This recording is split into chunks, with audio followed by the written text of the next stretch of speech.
Hello, Kieran. Good morning.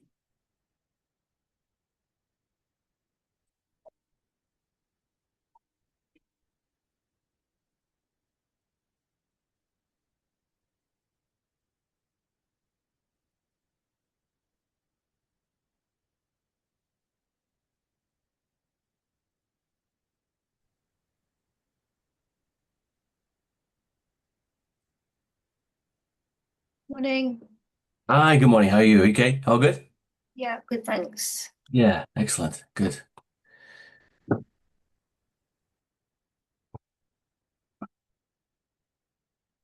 Morning, Suzanne. Okay, how are you doing?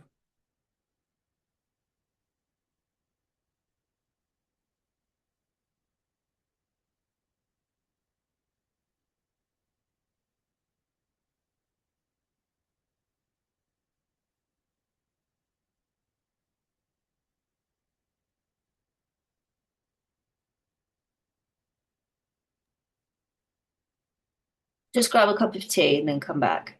Kieran, before you go, can you see my screen? It says AA monitoring and reviewing projects. Can you see? Yeah. Thank you. Good. Grab your tea.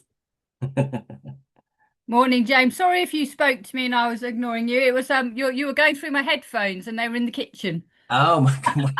Am I Good now on your head morning. now rather than your kitchen? Yes, exactly. Yes. Good. Good Good. morning. Good morning, everyone. Good morning. I've been looking forward to this one. Good. So have I. So have I. Yeah. I'm really enjoying. So I got all the theory out of the way first, and now I'm Yeah. actually getting onto the practical creative stuff. And Good, well yeah, done. Fantastic. That's the breadth of knowledge with marketing. You do so many different skills and functionality. It's amazing. It's amazing. yeah, no, I love it. I'm trying to adapt because I've been resisting because I just thought, you know what, TikTok, I Don't hate resist. TikTok. There's so much brain rot. Yeah, submit. Just submit. Just let it all flow into That's you. what I thought exactly. If you can't beat them, join them. Yes. Yeah. I think as a marketer, you've got to be a bit of everything, really. You've got to be a bit creative, a bit financial, a bit Yeah, commercial, yeah, a bit salesy. You've got to be a lot of things. That's why it's a real good skill set. Really good skill set. yeah. No, I agree. Hi, Victoria. Good morning to you. Hello, good morning. Morning, morning, May I morning. ask, is this A8? Yes, please. I hope so. Okay, sorry, and what's your name? James, I'm putting the chat right now. Sorry. Oh, okay, hello, James. Hi, good morning to you. Thank you, good morning.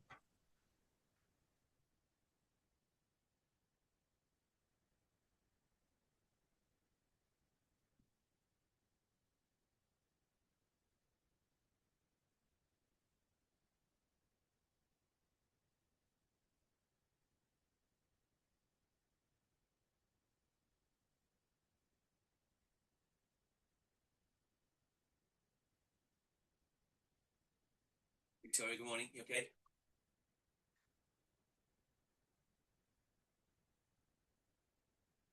Morning, Anne.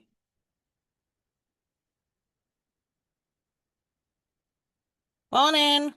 Morning, morning. We made it another week. We made it through another week. We survived.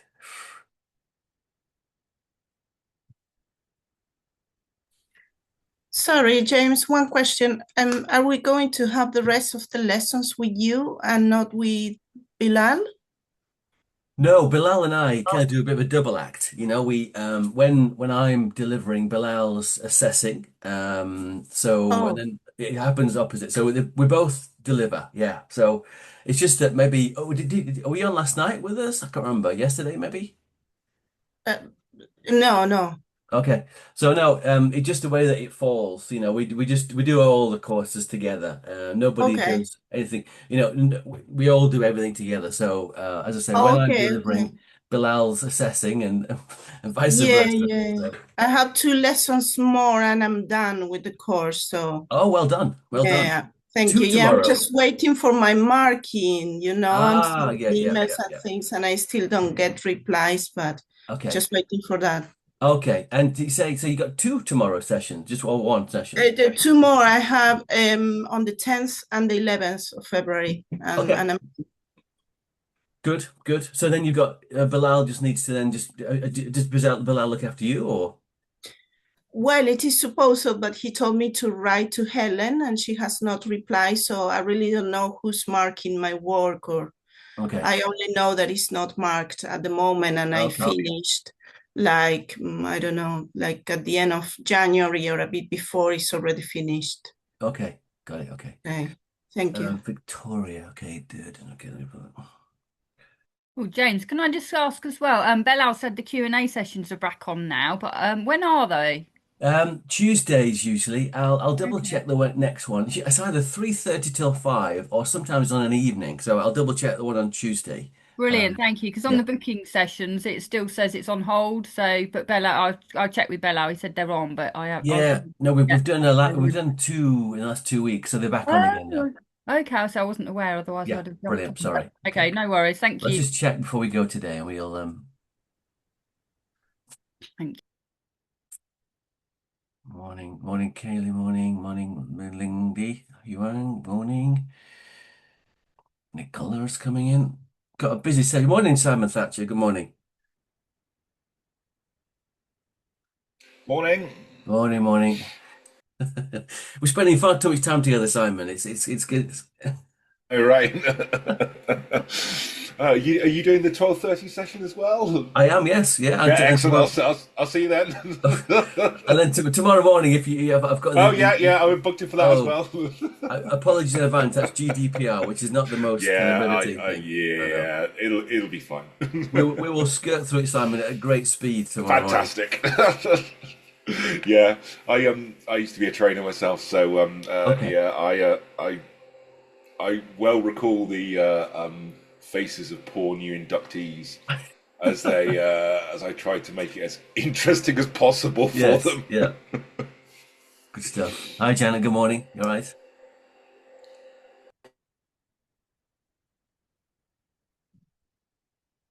And was that your hand that was up there? Yeah, I'll get it. Okay, it's fine. I thought it was your hand. Good, Louise. Katie, good morning. Hi. Busy session today. We've got quite a few people today on, so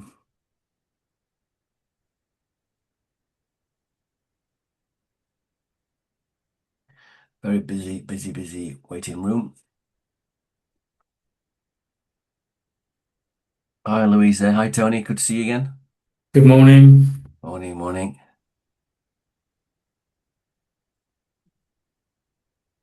Hi, Cassia. Good morning. If we're new together, I'm James. I'm work with Bilal in delivering. So welcome to Friday. Welcome this morning. Welcome to A8, which is monitoring and reviewing projects. If you're not too sure where you should be. James, can I just ask you a question? Yes. First time I've met you, actually, so I don't Hello. know. With the monitoring bit, for me, I've created a website just for this, so it's Oh, wow. real. Okay. So how would you do the monitoring when it's not live? How would you answer the question? We Would may you have answer to. it theoretic? Oh, I can't even say it. Yes, I'm with you on that one. I think it would be theory based. So, as I keep saying to learners, it's all about sorry, let people in. It's all about progression and showing progression, showing your understanding, and showing how you applied that in a practical application. So, let's say we haven't quite got there yet with your kind of measuring and monitoring and performing. Then we would say, well, this is our baseline based on our project, and this is what we're going to anticipate going to happen. And we might well have to explain that that's not gone live yet. However, or we might say, well, actually, these are my facts, or this is my forecast. This is what I anticipate happening. And you might have to be theoretical about it and say, Yeah, well, I've, this is I've what. got just down to the last questions now, and that's basically like I think the unit one is the last question, which is the monitoring part. You're supposed Yeah, to monitor your data after it's gone yeah, live, but it isn't going to. So I know. I have to just by saying how I would go about it. Yes, thank you. Yeah, Yeah. absolutely. Yeah. All right, lovely. It's just, but if you demonstrate to us that you've thought about this and maybe you've done something, you've changed it, it's had an impact positively or negatively, you've learned from that, you've done it again. I think it's just showing the understanding of what you've learned and then applying that in a practical scenario. And we don't all have a perfect kind of project whereby it's gone well, you know, a lot of us kind of things go bad and things so yeah, just Okay. I don't want to say So fictitious, just but knowing what to do, how to, yes, yeah, yeah, you've got it. You've got it. lovely. Thank you. Okay, pleasure. Good. My Andrew Corney, how you doing? Good to see you. Hi, Celian. Good to see you too. Bakasu. Hi, Sammy again. Good to see Sammy. I do. Hi. Morning. Morning, morning, morning. We're gonna let people coming in. It's 9:33, but there's a lot of people in the waiting room. So let me just Sylvia, good morning. How are you? Holly, good to see you.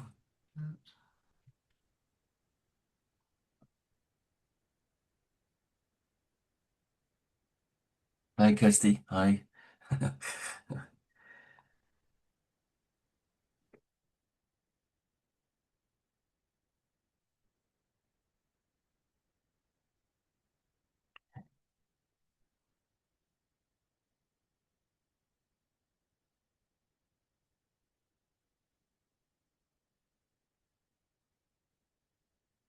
Hope we're all hydrated, refreshed, had breakfast this morning. I'll been out for a walk in this brisk, beautiful weather we're having. I think it's going to get warmer next week, isn't it? Tell me it's going to get warmer next week. I don't know where you read that. It's going to rain all next week, so Just ever the optimist, Tony. Ever the optimist. yeah, you can be optimistic. Unfortunately, the weather's saying the next 14 days it's going to rain. I So mean, it can't rain anymore, can it? I mean, I got a dog, and it's just like a swamp out there at the moment. It's just well, according to like where I am, the water people have said our reservoirs aren't, but I'm like, well, bloody pump it out the rivers then, because they're full. Yeah, I'm still on a hose pipe ban. It's crazy, isn't it? Yeah. Oh, I love it. Hosepipe ban, amazing.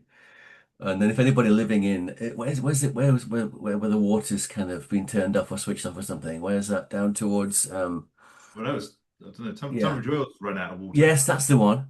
So so we ran out of water. At the same time, there was flood warnings. So that was a little bit ironic. Unbelievable, isn't it? Unbelievable. Yeah.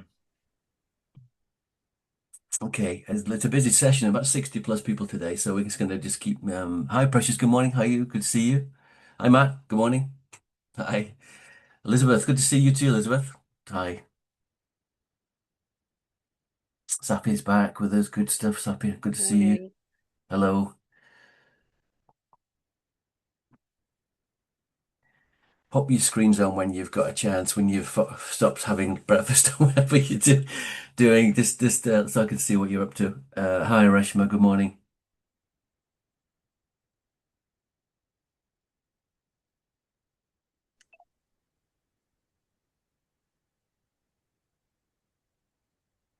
Is that right? Hop Jim again.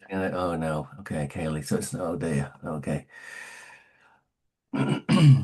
Maria, good morning. Hi, you okay? You all right? Lisa's coming in. Camilla's coming in. Okay, Holly got a silly dog. Okay, got it. Okay, let's go out. That's fine.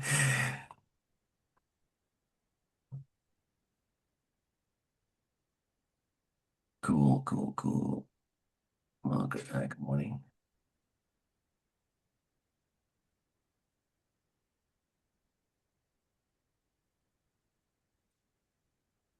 Margaret, good to see you.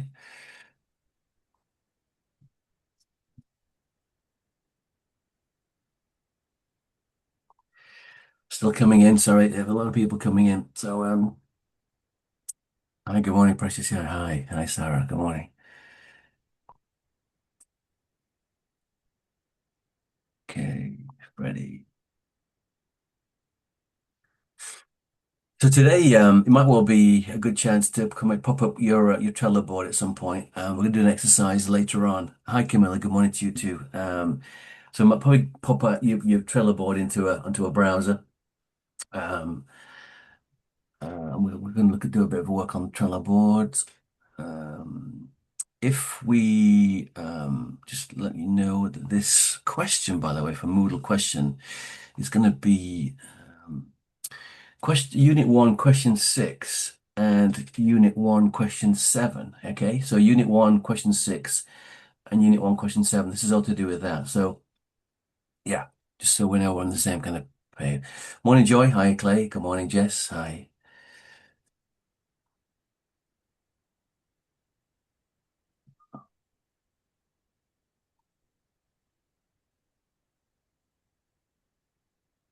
Morning, Joy. How you do?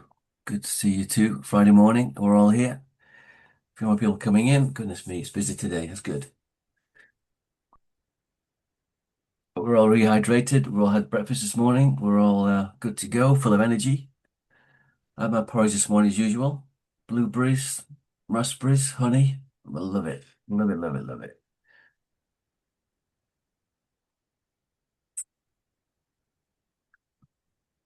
Hey, Mark. Good morning. Good to see you. How you are?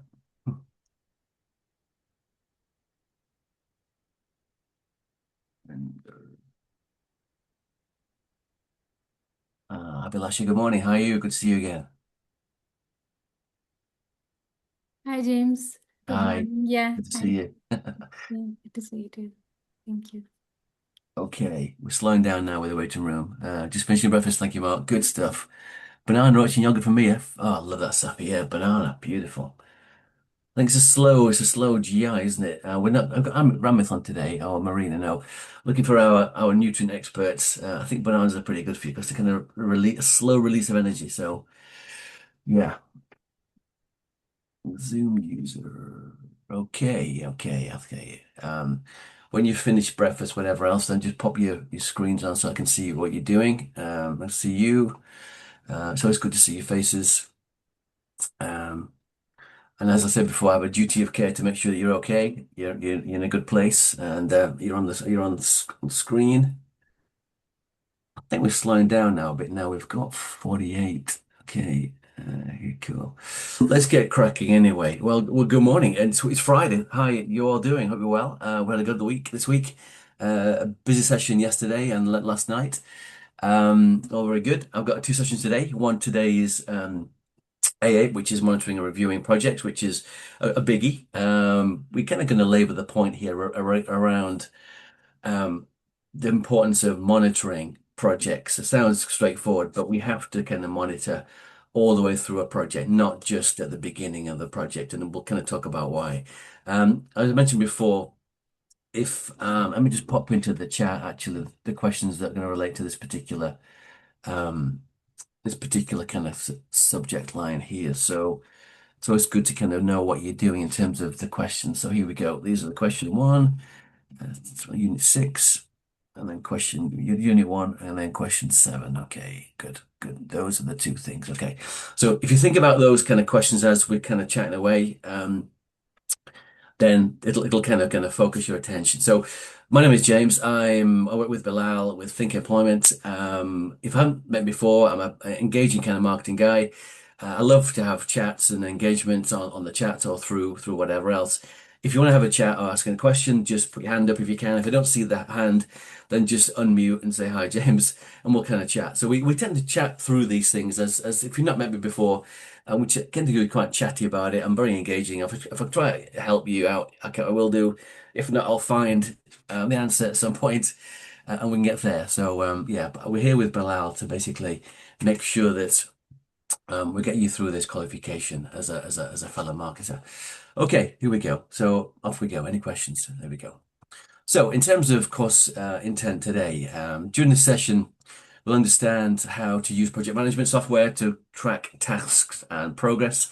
Number 2, understand and be able to monitor timelines, responsibilities, and completion status. Number 3, understand how to identify issues and delays during a project. Issues, don't forget, are those internal and external things. Sometimes when we're answering one of the questions in Unit 1, people miss out the issues. So issues, we'll talk about them in a second, but issues are economic issues, social media issues, social issues, trends, culture, regulations, compliance. There can be internal stuff, not having the right kind of resources in place, not having the right tech in place, not having the right resources in terms of finances in place, not having the right knowledge in place. So those are kind of issues around a project.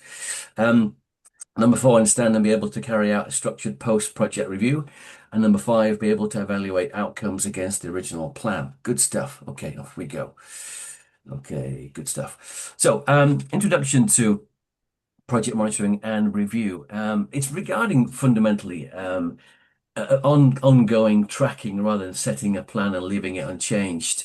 I think one of the questions that we get asked early on in the whole course is about tell me the 5 stages of a project. And I always kind of pick up on learners who say that, at the closure bit, we kind of monitor and review how it's gone. Now, in the real world, we don't do that, do we? We don't kind of get to the end of the project and go, how's it gone? Oh, it didn't achieve. Well, we might say that, but during that execution process, when we're delivering stuff, we're still looking at it. We're still looking at whether our social media posts are engaging, whether our email is getting the right kind of click-through rate, whether our e-commerce site is getting the right conversion rate, don't we? We don't sit to the end of the project and go, is it being a success or not?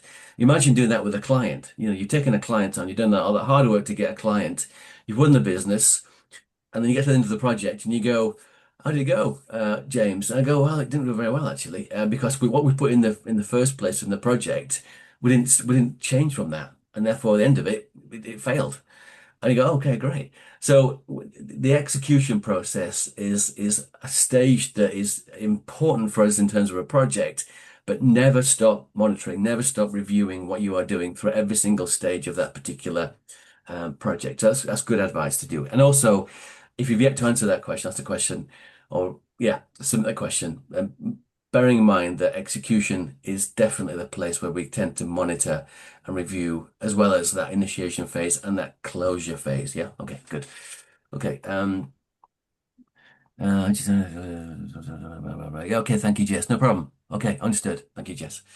Okay. Okay. Next slide. What is project monitoring? We know what it is, don't we? But let's look at the details so we're on the same page. So project monitoring is a process of checking progress against the project plan whilst the project is still active. We do things like checking tasks and deadlines, checking processes against the plan, identifying risks and delays. And adjustments need to be made before the problems escalate. So as I said before, we don't wait for our social media campaign or our content creation campaign or our e-commerce campaign to get to the end of closure and then we monitor it. We do that all the way through. We can do that with various project management software tools like Trello, Asana, Monday.com, whatever else we're using, or the Gantt chart. But I just, from personal experience, do not leave your monitoring and your reviewing to the end of the project. It just doesn't make sense. And I think as humans, we naturally don't do that. We might look at that from a project perspective, but we don't do that necessarily day to day. We're not going to just post something out there and then not look at it to the end of the project, are we? We're always going to kind of look at it and say, how did it go? How did that post go? Can we iterate that post? Can we make that post better visuals, better copy, better content, better call to action? So we're constantly monitoring a project right through from kind of initiation to closure stage. All clear. Good stuff. Okay. Why is it important? We know this stuff as well. It's just fundamentally is that without monitoring, small delays or misunderstandings can grow into major issues. We do that because we might have a dependence within our project. We might have people who we're relying on to deliver stuff. And if they don't deliver at the right time, then that might have a risk to our particular project. You might be looking at a designer who's creating your social media post for you. And that designer, you've got it all teed up in Facebook and Instagram ready to go, and then your designer says, oh, I've been ill, or I can't do this, or I've got another client, and suddenly your whole project is on hold because you can't get this stuff done, whatever else. So we need to it helps to keep everybody informed, your stakeholders involved. If you're a client-based business and and your client thinks you're going to go live on Monday and you don't go live on Monday, you've got to inform them that you're not going to go live on Monday. So, and the reason why. So you've got to potentially look at every single scenario, why it can go wrong. And we're going to cover risks later on in the session. And it's so important when you're answering that question on concepts, issues, and risks that we look at that risk cycle, that risk analysis. what's the likelihood of a risk actually happening? Is it going to be, is it a low chance of happening, but we're going to put a plan B in place anyway? But just look at every possible scenario in terms of what we're looking at and those risks and issues and concepts. And it highlights those issues early with a plan B, what that risk involves and what we're going to do, rather than just waiting for it to go wrong and then go, what we're going to do now. Okay. But it informs that decision-making process. Yeah. We talk a lot about data as well today in terms of how that's going to inform us as well. Good. Okay. Okay, we've talked a lot about Trello in the past with each other. And I think most of us have got a Trello board, or we've got a Monday board, or a Asana board, or a Gantt chart, or a PERT chart. By the way, just between the Gantt chart and a PERT chart, do you know what the difference is between the two, Gantt and PERT? If you don't know, stick it in the chat if you're not too sure. But a Gantt chart really is one of those. Yeah, okay. A Gantt chart is one of those projects like an Excel spreadsheet. So you've got down the side what you're going to achieve, across the top when you're going to achieve it, and then you can see that flow, can't you? That lovely kind of flow. You might put colors in there, red, green, and orange flow. Whereas a kind of a PERT chart is more to do with the flow of, you might say, we start with a rectangle, that's something to do, then we have a line towards a square, and then we have a line towards a triangle, and then we have a line. So it's like almost like a yes, no. Have we done this? Yes, go to there. Have we done that? No, we're not done that. So one is kind of more visual, and one is kind of more kind of formal and structured. And I guess Gantt is probably best for monitoring easily, whilst PERT is best for planning. So we might have a social media plan which says, okay, have we created a social media plan yet? No. Go and create plan. Have we created a plan? Yes. Go to, and it kind of shows you the flow of that project. And I know we've got a few people in the room here who are amazing project managers, and that's their speciality. So anybody wants to kind of jump in at all? Yeah. Okay. Thank you, Francesca. Yeah. Yeah, absolutely. PERT is more like a flow chart, where Gantt is more like a timeline. Spot on. Spot on. Yeah, funny word. I know they are sappy. I know. Okay. So we're all kind of, if you've got this already, we've already built a Trello board, or a Monday board, a Asana board. They're all pretty much the same stuff. They all bring in synchronous or asynchronous kind of communication with people. Wow, what does that mean? Synchronous can mean this is synchronous. We are all together on the same kind of page now with on Zoom. We're looking at the same slides, looking at the same stuff on the same chatting to each other. Asynchronous means that we're kind of doing things at different times of the day. That could mean that you're not maybe working on a weekend, or other people are working on a weekend. You're at different time zones. So it might well be that you're working with people in America, therefore you're doing stuff and you put it into Trello or Asana or Monday, and they might pick it up 7 hours later, or vice versa. And quite often with these project management tools, they are so good to use because you can drop in to the comments or the chat on Trello or Monday or an Asana, stuff that you're getting on with. So therefore that message will asynchronously get to that particular recipient so they can read it. So they're not constantly having phone calls or Zoom calls, whatever else. So you're keeping them up to speed about how you're doing with the project, either good, bad, or particularly ugly. So this is why project management software is so good. It's been developed at a so good rate to help us out with being able to manage, structure, monitor, and review our projects. All good. Excellent. Good. Okay. In terms of objectives, we know that we've covered kind of smart objectives, which allow us to really fine tune our objectives, not just saying we're going to achieve a conversion level of 5%, or we're going to achieve 1,000 engagement rate with our social media posts. We're really kind of focused on what those objectives are, so that helps us to be able to share those objectives with our teams, with our clients, with our stakeholders, and say, these are the very smart objectives. And the reason why they're smart is so that we can therefore go back and go, these are clearly aligned with what we wanted to achieve. Have we fundamentally achieved these objectives? Dead easy, dead. So that's why SMART is so important for us, okay? Monitoring involves checking whether a campaign activity is moving closer to those objectives, such as increasing awareness, engagement, or conversion. We can really manage a smart objective, and we can monitor that objective, and we can review that objective because we know it's clearly defined what it is, and everybody is on board with the right kind of objective we're trying to achieve. Okay. If progress is limited, changes can be made as we're going along. And I can't say this enough. Don't just wait to the end of a project to monitor and review the campaign. The client will not be happy if it fails. You won't be happy if it fails, yeah? And your stakeholders won't be happy if it fails. So make sure you're constantly monitoring a project as you're going through that project life cycle. Good. Okay. I'm going to check the chat quickly for anybody else coming in. I think there's a few more people. 1 second. Oh, yeah. Okay. Good. Okay.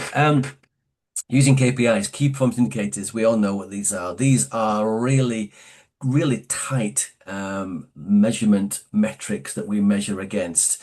So they define success metrics. Probably worth writing that one down. Defined success metrics. Quantitative measurement and performance comparison. Quantitative, we know that is. That's really looking at data in terms of that quantity of data, whereas qualitative data, if I can say it, is looking at more kind of looking at reviews, it's looking at case studies, it's looking at what people are feeding back to us. Okay, so quantitative is more numbers focused, qualitative is more kind of additional information to add towards that quantitative data. Yeah. Flashbacks. I like that, Holly. Thank you. So yeah, I use the both things, I guess, a great deal in marketing. You know, I like to collect that quantitative data. You know, how many people converted here? How many people engaged with my social media posts? How many people looked at my LinkedIn post I did? That's great, yeah. But then actually, how many people commented on that particular post? How many people gave me feedback on that? How many people will give me feedback on this particular session? If people say, yeah, great, well done, James, thank you very much, that's lovely. Or I can say, give me a mark out of 10, how it was. Did you learn anything on that particular course? So quantitative and qualitative work so well together. And that really will inform us how to get changes made based on being informed by the data. Okay, very important. Good. I find the KPI for Meta are easy to read, understand, I'll list. Okay, good. Thank you, Albert. Excellent. Thank you. So in terms of KPIs in what we do, in terms of as a marketer, it's everything from mentioning that reach and that engagement.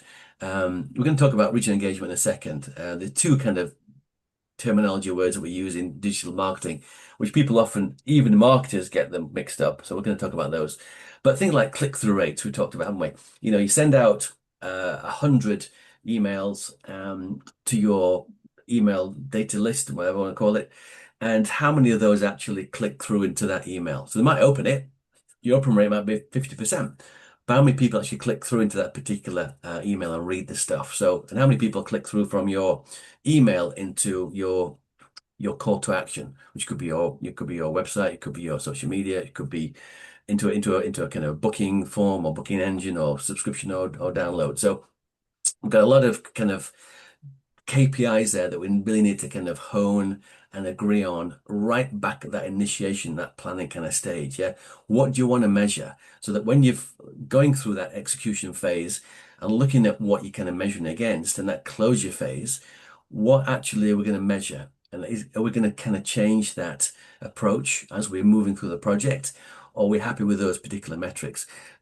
So many times I've gone, I've forgotten to the conversion metrics. Yeah. How are we doing conversion? Of our 100 people that came to our website, how many people actually converted? Yeah. That's a basic kind of marketing conversion. How well did we do? So all those are part of KPIs. There's two others that we use in marketing, which again, I was speaking to, I think it was Victoria, I think earlier, before we're coming on, about how we have to be as marketers. We wear many caps as marketers. We're marketers through and through. We're creative. We can sometimes be quite financial. We can be salespeople sometimes. We can be kind of commercial people sometimes operational people. But I think sometimes we need to have that financial information and knowledge. So a lot of what I do is reliant on return on investment. If I spend £100 on my marketing, what am I going to get back? You know, I'm going to get back £200. I'm going to get back £80. Therefore, maybe that's not worked out well. And we also talk about return on advertising spend. Okay, probably write that one down. ROAS, return on advertising spend. It's something that a client might ask you. What's your ROAS going to be, James? Okay, so for every £10 I give you, James, what are you going to give me back in terms of return of advertising spend? And that could be to do with if their product's going to be £100 each, and I can invest £10 and get so many transactions back. What is their revenue going to be? What's my return on advertising spend? How well has James spent that advertising money? Has he spent it all on paid ads and burnt through the cash in 5 minutes? Or has he spent it on a content creation plan? Has he spent it on LinkedIn adverts? Has he spent money on a really defined Instagram, Facebook account whereby he's really gone really niche in a certain geographical location with a certain high propensity target audience who are really going to click on that and convert. So we need to look at the ROAS, return on advertising spend. These are KPIs that we all kind of need to think about as marketers. Okay, so monitoring in terms of project management software. Let me just get the right. Okay, here we go. So on Trello, I think we use Trello because it's free and it's pretty easy to use. I think we've all got a Trello board now, hopefully. And Trello boards are often kind of structured in a way that you have on the left-hand side, you have a whole list of stuff to do, everything you need to do, right? Listed by card.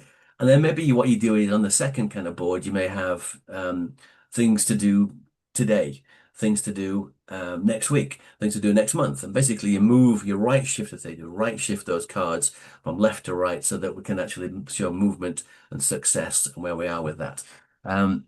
Good, Jeff. Yeah, I love Trello too. It's really easy. I need to reset that. Okay, fine. What happens well with Trello boards is that it allows you to spot bottlenecks. So if you've suddenly got 100 tasks to do on your left-hand side on your to-do box, and then suddenly you've got today you've got to do 50 of those, it's not going to happen, is it? So basically, it shows where you need to look at those bottlenecks. If you think you've got to plan a social media campaign and you've got to get the creations made, you've got to get the Facebook and Instagram account set up, you've got to get your message out there, you've got to get your promotion out there, you've got to get your website made so that actually people can land on the website to buy stuff or download or subscribe. At what point or what order do you do those things in? Well, maybe you get your website made first, then you get your creatives made by your designer, then maybe you create your Facebook and Instagram kind of profiles, and then maybe start to write the scripts for the ads. Because meanwhile, you've got your designer making your website, you've got your creator making your visuals, you're doing the scripts while that's happening. So it's all to do with really just planning what order things happen in. Yeah, all make some sense. Good. It's all about the workflow, basically, making sure the workflows. We talk a lot about milestones and timelines in project management, and they are kind of concepts around a project concept. I talk a lot about these, but milestones for me are amazing. A milestone fundamentally is where you're going to get to. So we talk a lot in Prince 2 as well about milestones and gates in Prince 2. You get to a point whereby, okay, we've hit that milestone. Do we want to continue with this project? Is it a worthwhile project to continue? Is it going to make money for the business? Are we aligned with the right marketing objectives and business objectives?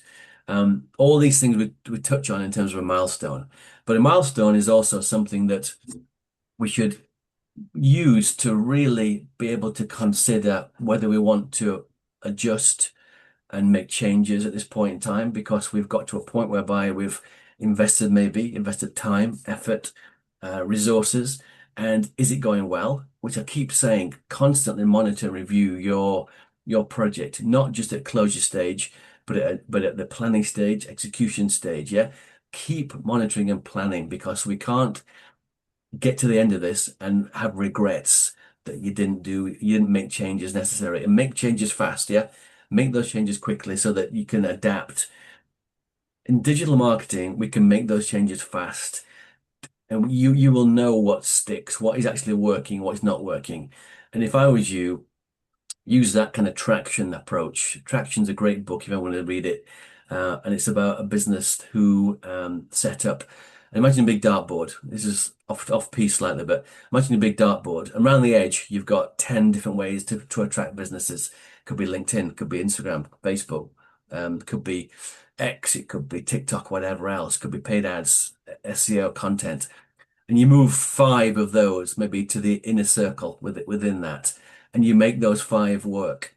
And sometimes, if they're really working, you move those again to the inner circle, another inner circle. It might well be then you move another 5 or 6 ideas to that first circle.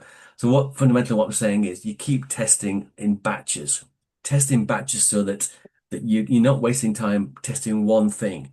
The beauty of digital marketing is that you can test several things at once, okay? And then when things don't work, take them off the table and then focus on other areas because you've only got so much time to invest in things. So make sure you do that. Yeah, good. And also with milestones, you've got to celebrate, yeah? Celebrate what you've done in terms of milestones. It's good to say, look, we achieved this, we were on time, we're under budget, well done, brilliant, fantastic. Lisa, in terms of A8, yeah, there are a lot of repetition there in terms of projects, but it's really grinding home the fact that we have to review projects and we have to make sure that we are constantly reviewing and monitoring, and it's important to do that. And we're going to come to a few aspects of this as well. So let's keep going. Okay, we talked earlier about issues, risks, and changes, and this is early in Unit 1 in terms of a question. And many times I get a learner and I assess a learner's work, and they often miss out issues. They often miss out the risk cycle and how that risk cycle can impact a project in a positive kind of way. We mentioned before that the concepts around a project fundamentally are, those deadlines and times and those costs and budgets. The issues around a project can be, the economics of what's going on. Talk about that in a second. The social aspects of it, the trends, cultures, regulation, compliance, and the risks are there to fundamentally understand whether the likelihood of that risk happening is high or low. We're going to talk about that in a second. Okay, good.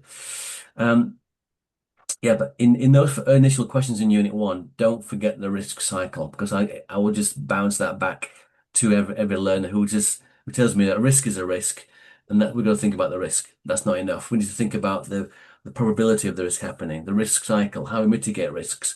If a risk actually comes to fruition, how do we address that? Have we got a plan B in place and a plan C and plan D? How are we going to kind of avoid that risk happening in the first place? So let's look at how we're going to do these things. Okay. Yeah, identifying risk in a campaign. Fundamentally, these are probably active problems rather than potential problems. Examples include tasks not being completed on time, unclear instructions. What else is there? A lack of communication between team members. These are all issues in a campaign. Identifying these early, and it allows us to correct that action in place. So we talked there about internal issues around limited resources, about customer services. Let's say you launch a social media campaign, and let's say that it goes viral, it goes huge, yeah. However, there's some negative feedback on that. So you go to bed thinking, this is amazing. I've launched a viral campaign on social media, and it looks like it's really getting great engagement. You wake up next morning and you've got a flood of negative comments across your social media. So what could you have done to avoid that? Could you have had people who were monitoring that in terms of maybe a VA will monitor that in a different kind of time zone, so therefore they will pick up on those comments. So you don't want to come back to a whole raft of negative comments or negative brand reputation. Yeah, that can affect that. So when you launch social media, you've got to be careful. You're going to get negative comments as well as positive comments. You're going to have people who are going to use your platform to vent their ideology, to vent their anger about things, totally unrelated. But it means that when people post comments on your potential feed, that it's going to be negative towards your brand. Has anybody ever had that, by the way, whereby you've launched a Facebook, Instagram, TikTok campaign, and you've had people commenting on it who've been kind of venting about life, whatever? Anybody had that on the chat? I have, by the way, on Facebook with an organization, enterprise organization, and all I had was people kind of talking about their ideologies, and it's like, oh, whoa, delete, delete, delete, delete, and it's yeah, I've seen it as well, absolutely. I've had, I did like, okay, sorry about that. Go ahead, Simon. Okay, what happened there, Simon? What happened? Did you just get people kind of venting, or what happened? Yeah, pretty much. So when we do live streams, we'll have a chat open, and if we don't have a moderator kind of keeping an eye on it, it's very easy for people to come in and it, in a lot of cases we get people trying to promote their own stuff off the back of our stuff. So you get lots of people putting links to their shows and explaining why their shows are better Yes. than our shows. So yeah, it's great. You get people going, "Oh, this is rubbish. Why not come and listen to such and such?" It's like, thanks, I really appreciate that. Yes. So yeah, I guess that's the only problem is that when you're doing those kind of things, the comments are usually open for anybody to come in and say these things. So a good moderator is essential. Yeah, thank you for that. Good. To get rid of that sort of stuff. Yeah, thank you. Tony, you mentioned in fostering all the time, Tony. What's do you want to expand on that one? It's just very fostering whatever you do, whether it's a good piece of really thought-provoking case study where it's empathetic. You'll always get negative comments all the time. It doesn't matter what you put out, no matter how positive it is, there'll always be someone that puts a negative comment on. Yeah. But Okay, we so obviously have things in place to mitigate that, and Yeah. delete comments. We have a traffic light system. I mean, we are very, very hot on that. Good, good. I'm sorry to hear that, but it's these things happen. I mean, in issues in a campaign, I think I mentioned before we've got various issues here. Internal could be, I mentioned that customer kind of service aspect, time managers and time management and the deadlines. Can't speak. So that's why you've got a Trello board, which shows you your entire amount of tasks to do, and then you can kind of right shift those across your board so that you're not getting overwhelmed with what you got to do, either yourself or being able to delegate those to your designer, creator, a third party. It's really important to be able to kind of manage those bottlenecks and identify those issues in that particular campaign. Data tracking as well. Yeah, we've talked a lot about this morning already. Don't leave your campaign to closure to monitor and review. I can't say that enough. Okay, I've failed there in the past, and I won't ever do it again. So learn from my mistakes. Okay, external issues we've mentioned before about economic issues. I think I think I saw a lot of activity, pre-budget activity back in November, that people were holding off doing something. They were holding off investing. They were holding off in the property market. Some guys who were in the property market. People were holding off buying and selling houses. They weren't too sure what was going to happen. People were holding back in terms of investment. People holding back in terms of employment.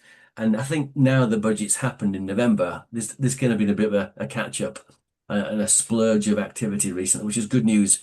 I'm seeing a lot more activity around marketing vacancies and people investing more in marketing in 2026. I'm seeing more people buying, selling houses. I think that kind of economic impact can be an issue for us. Regulation and compliance. I think I talked about this a few weeks ago about regulations coming out, and we saw in the grocery industry in Jan 2026 the HFSS regulations, the high fats, sugars, and salts, which are really impacting now on the grocery industry, mainly the larger grocers with the larger stores. You'll see that they can't necessarily advertise or market high fats, sugars, and salts anymore. They can't put them anywhere near the counter. They can't put them anywhere. They've got to put them way out of the way in terms of in the stores. You'll probably see where your meal deals in supermarkets, they're probably going to be moved way to the back of the store now. Not just because people then go and buy other things, but because they can't be seen to be promoting, advertising these things, which are high fats, sugar, and salt. So we can't even see them in a watershed. I think that there's like a pre 9 o'clock watershed. You can't advertise stuff like that anymore. So the government's really clamping down on those high fats, sugars, and salts. If that's your area, just beware of that. That's pretty important. In terms of cultural and social issues, yeah, thank you. Yeah, I mean, a few years ago, if you're into fashion, I'm sure you're aware of this, but ASOS and Boohoo suddenly had a bit of a dip in sales because of fast fashion. And the new generation, the Generation Z, I think it is, a new generation, they didn't like the fact that you could buy a dress for £10 and then wear it once and throw it away. They were feeling a lot more environmentally friendly about that. And I think ASOS and Boohoo had a real dip in sales on the back of that because that fast fashion was just creating mountains of cotton mountains of people throwing away things that they've worn once or twice. And that was a real kind of backlash. So they had to change their kind of model and their kind of style. Gen Z, thank you, Safi, thank you. Tech advances, wow. What a year it's been. We've seen Jaguar Land Rover lose, I think this is announced this morning, they've lost £310 million of money based on the cyber hacking back in Q3 this year. So their technology doesn't affect us just by changing technology, it affects us in changes in cyber hacking. Same happened in Marks and Spencer's. I've mentioned this before. I know guys in grocery, Marks and Spencer's. And the scenario there is that they hacked into their online store and then basically demanded money as a ransomware.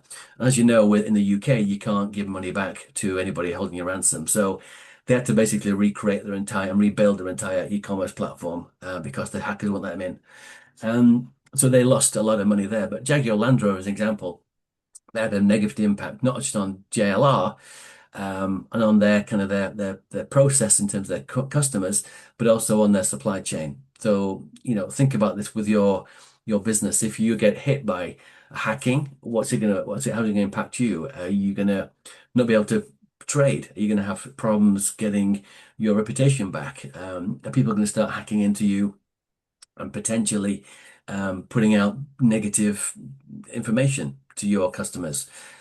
If you've got an email marketing database, where is it kept? Yeah, is it safe and secure? Don't keep it on your computer.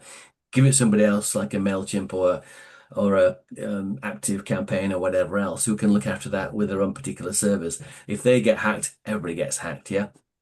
So yeah, just be aware.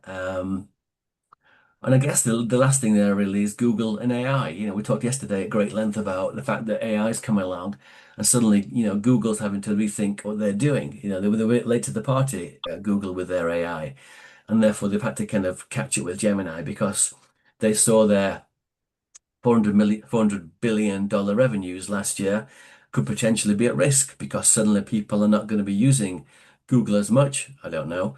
And therefore the paid ads, the way they make money, is maybe going to wobble a bit. Who knows? But AI is a kind of a radical transformative aspect. So think about how it impacts your business, your potential business, and think about those risks. Think about the issues that can impact you, and think about how you can project manage those so that you can avoid those risks happening in the first place. Okay. Good. Okay. Any question, anybody? Are we okay? All good? Good. We're gonna have a break in about 15 minutes. So yeah, I think we're looking at risks there. I think we talked a lot about risks already. So yeah, we'll move on from that particular area. But risks can, they can cause delays, delays to campaigns. If you've got something teed up whereby you're gonna launch a social media campaign for a client and suddenly you've got your design or your developer's not got the stuff done for you, or you can't do it, or something's broken, whatever else, that's going to delay you and your client. That's going to make you happy for your client. Yeah, and just make sure that if you have got resources in place, you've got a backup plan, that you've got a second phone call to another designer who's available, says, can you design this for me? Yes, I can. Anything that's an external dependency, sorry, that's beyond your control, have a think about how you can kind of mitigate that risk that's going to happen. Okay. I think we've talked a lot about this as well, so let's just move on from this one. There's nothing much there. No, that's fine. Okay. Okay. In terms of this one here, I think my monitoring changes it allows us to kind of do various things. It allows us to ensure the project remains accurate, it's on plan, progress is measured against the most up-to-date version of that particular plan. And it just allows us to be able to kind of look at the scope. If you've been involved in kind of digital marketing before, you'll know about scope creep. That's the brief you're given by the client. That's the brief you're given by your business. And then they say, can you just add this on, please? Or can you add that bit on? It might well be as if you're client-based that you create a website for a particular client, and the client says, "Yeah, I've delivered it now. Thank you." Client's happy, and the client said, "Oh, can you just put that app on there? Or is this now a mobile-friendly site? Or actually, can you just stick can you make an app out of this as well in the same campaign?" No, I can't, because that's my scope of the project, and that scope can often creep. Can you just do that? Can have an impact on what you've already made and built and constructed, but also going forwards in terms of delaying that particular project. So yeah, things can require different resources, different people, different costs. So just be aware of scope creep, of that particular scope creeping beyond the particular original kind of brief. Okay. In terms of recording changes, you might want to do this. I don't know. It's up to you. It depends whether you feel it's the right thing for you to do. But without a doubt, if you're working with a client and the client says, I deliver, this is what I'm going to deliver, this is my brief, and then the client says, can you add this on? You document that to make sure that full transparency with the client. If you have working with a designer or a developer, you might be doing the same thing. There's my brief, Mr. Developer. And the developer says, I've done this, this, and this, and this. I now want paying. And you say, well, actually, no, you've not done everything I wanted you to do. Just be careful about that. And that's where you can kind of use your version control. Well, this is how much I've actually delivered for you. And therefore I need paying now. Now, some clients, if you use some software, what will happen is that a developer may develop a website for you, and they will then keep sending screen grabs through the tool that you're using, the software you're using, to show that they're actually developing that website for you. Therefore, if you're paying for that particular website in staged payments, it might well be is that you paid stage 1 because you delivered stage 1, stage 2, deliver stage 2. Okay, noon, Nicola. Yeah, noon, without a doubt. Yeah. Okay. Good morning, by the way. Okay, so that's where you record change and transparency about change, so that everybody's aware about that particular change. Stakeholders, your dependencies. Yes, Kat, absolutely. Yes. And someone's just putting that in the chat about Kat. Go on, Simon. Kat. And he is 10 months old now? Yeah. And with the best in the world, he's lovable, but he is also, how do I say this politely, a git. Okay. He is cute, but not when he suddenly turns on you and you're fighting off a ferocious beast. Oh, this is like a YouTube video this time. Yeah, a little bit, yeah. YouTube, yeah, it's great. Yeah, he is still a baby, but he's huge for his age. He's big. He's going to be like a flipping lion wandering around the house. No, don't bite me. No.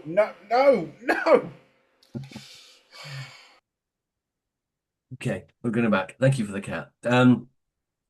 So this is why we use Trello to monitor and track projects. It's visual, it's simple, accessible layout, and real-time progress updates. Okay, and if you get into Trello, it's brilliant. It's not just a set of cards and a set of kind of boards.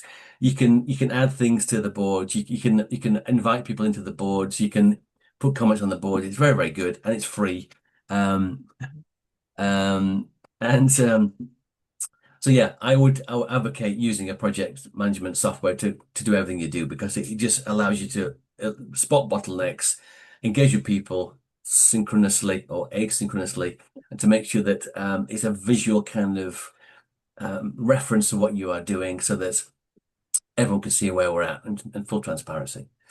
Good. Okay. I think yeah, this is we've looked at this a great deal in terms of Trello, so let's not belabor the point too much on this one. Okay. Moving lists on projects. Yeah, we can do this on Trello as well. Imagine doing this on a bit of paper, whereby you're having to kind of shuffle paper around. This is just easy. This is just drag and drop.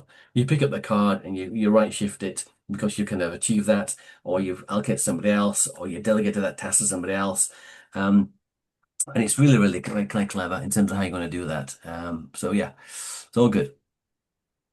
It allows the team to constantly see what's happening and where we're up to and what we're doing and what's been worked on, what's been completed. So you can avoid having these long kind of Zoom calls and long kind of updates whereby you could actually be getting stuff done. And that's where I think I've used Trello and other stuff like Kanban boards and that kind of stuff, which you may be aware about, that help us to be able to right shift that stuff. Okay.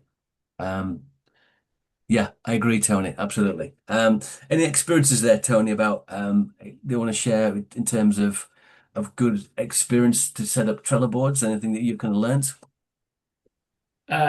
Yeah, always fill in you Trello only works if you fit it in properly. So Yes. how it works for us is one person will go in and put one project on and then assign everybody, Yeah. and then everybody will fill in their section for that specific bit. But it's very much like anything. It's very much dependent on you put the right information in it and set it out properly in order for it to track properly, and then you move the boxes when stuff's completed. And Yeah.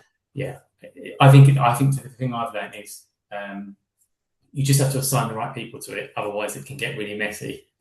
Yes. And when people are accountable for things, they tend to do it.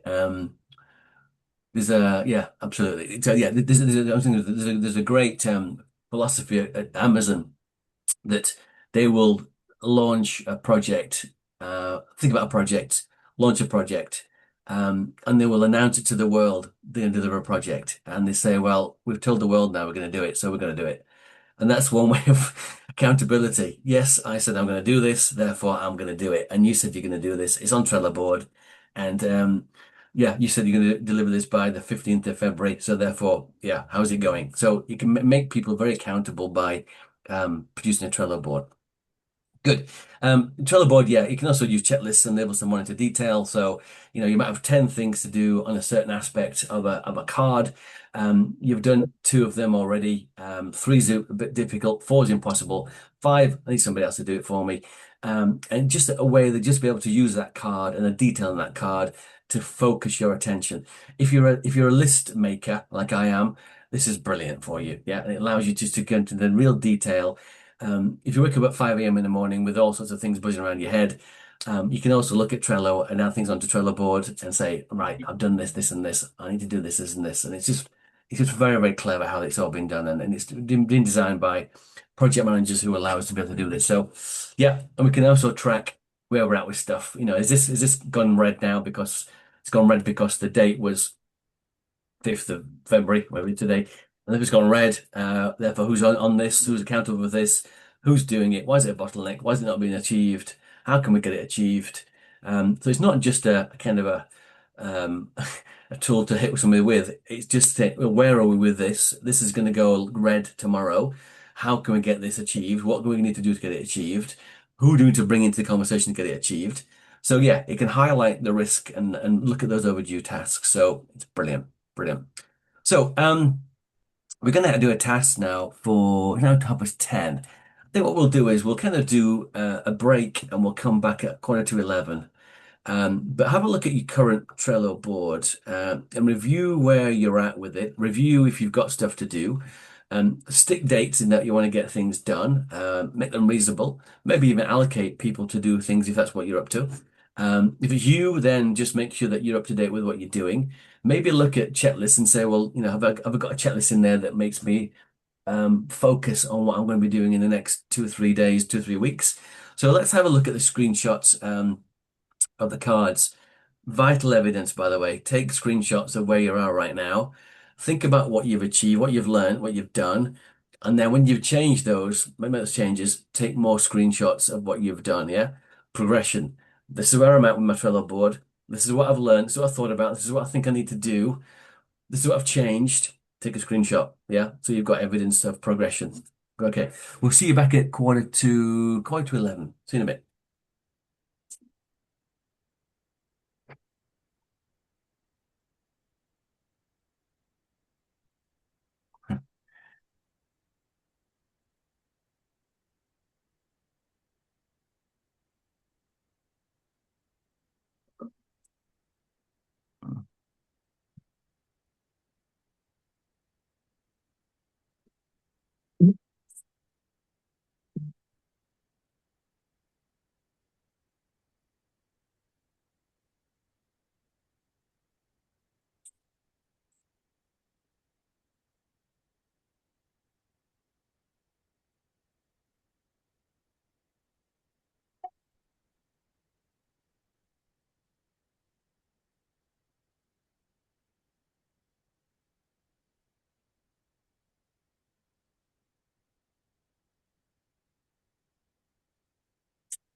I'm trying to get something done, and then this happens.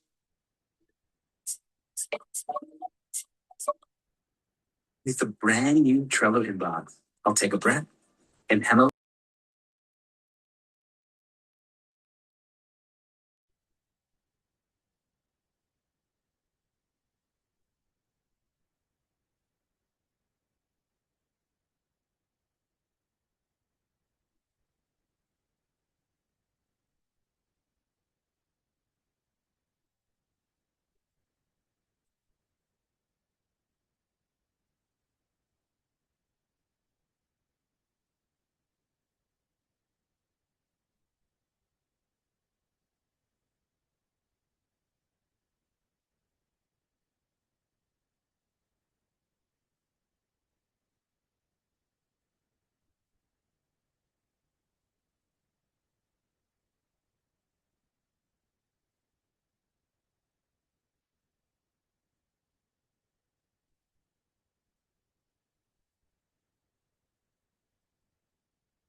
Okay, everybody, it's 10:45. How are we doing? Hope you've all been refreshed and had a cup of tea.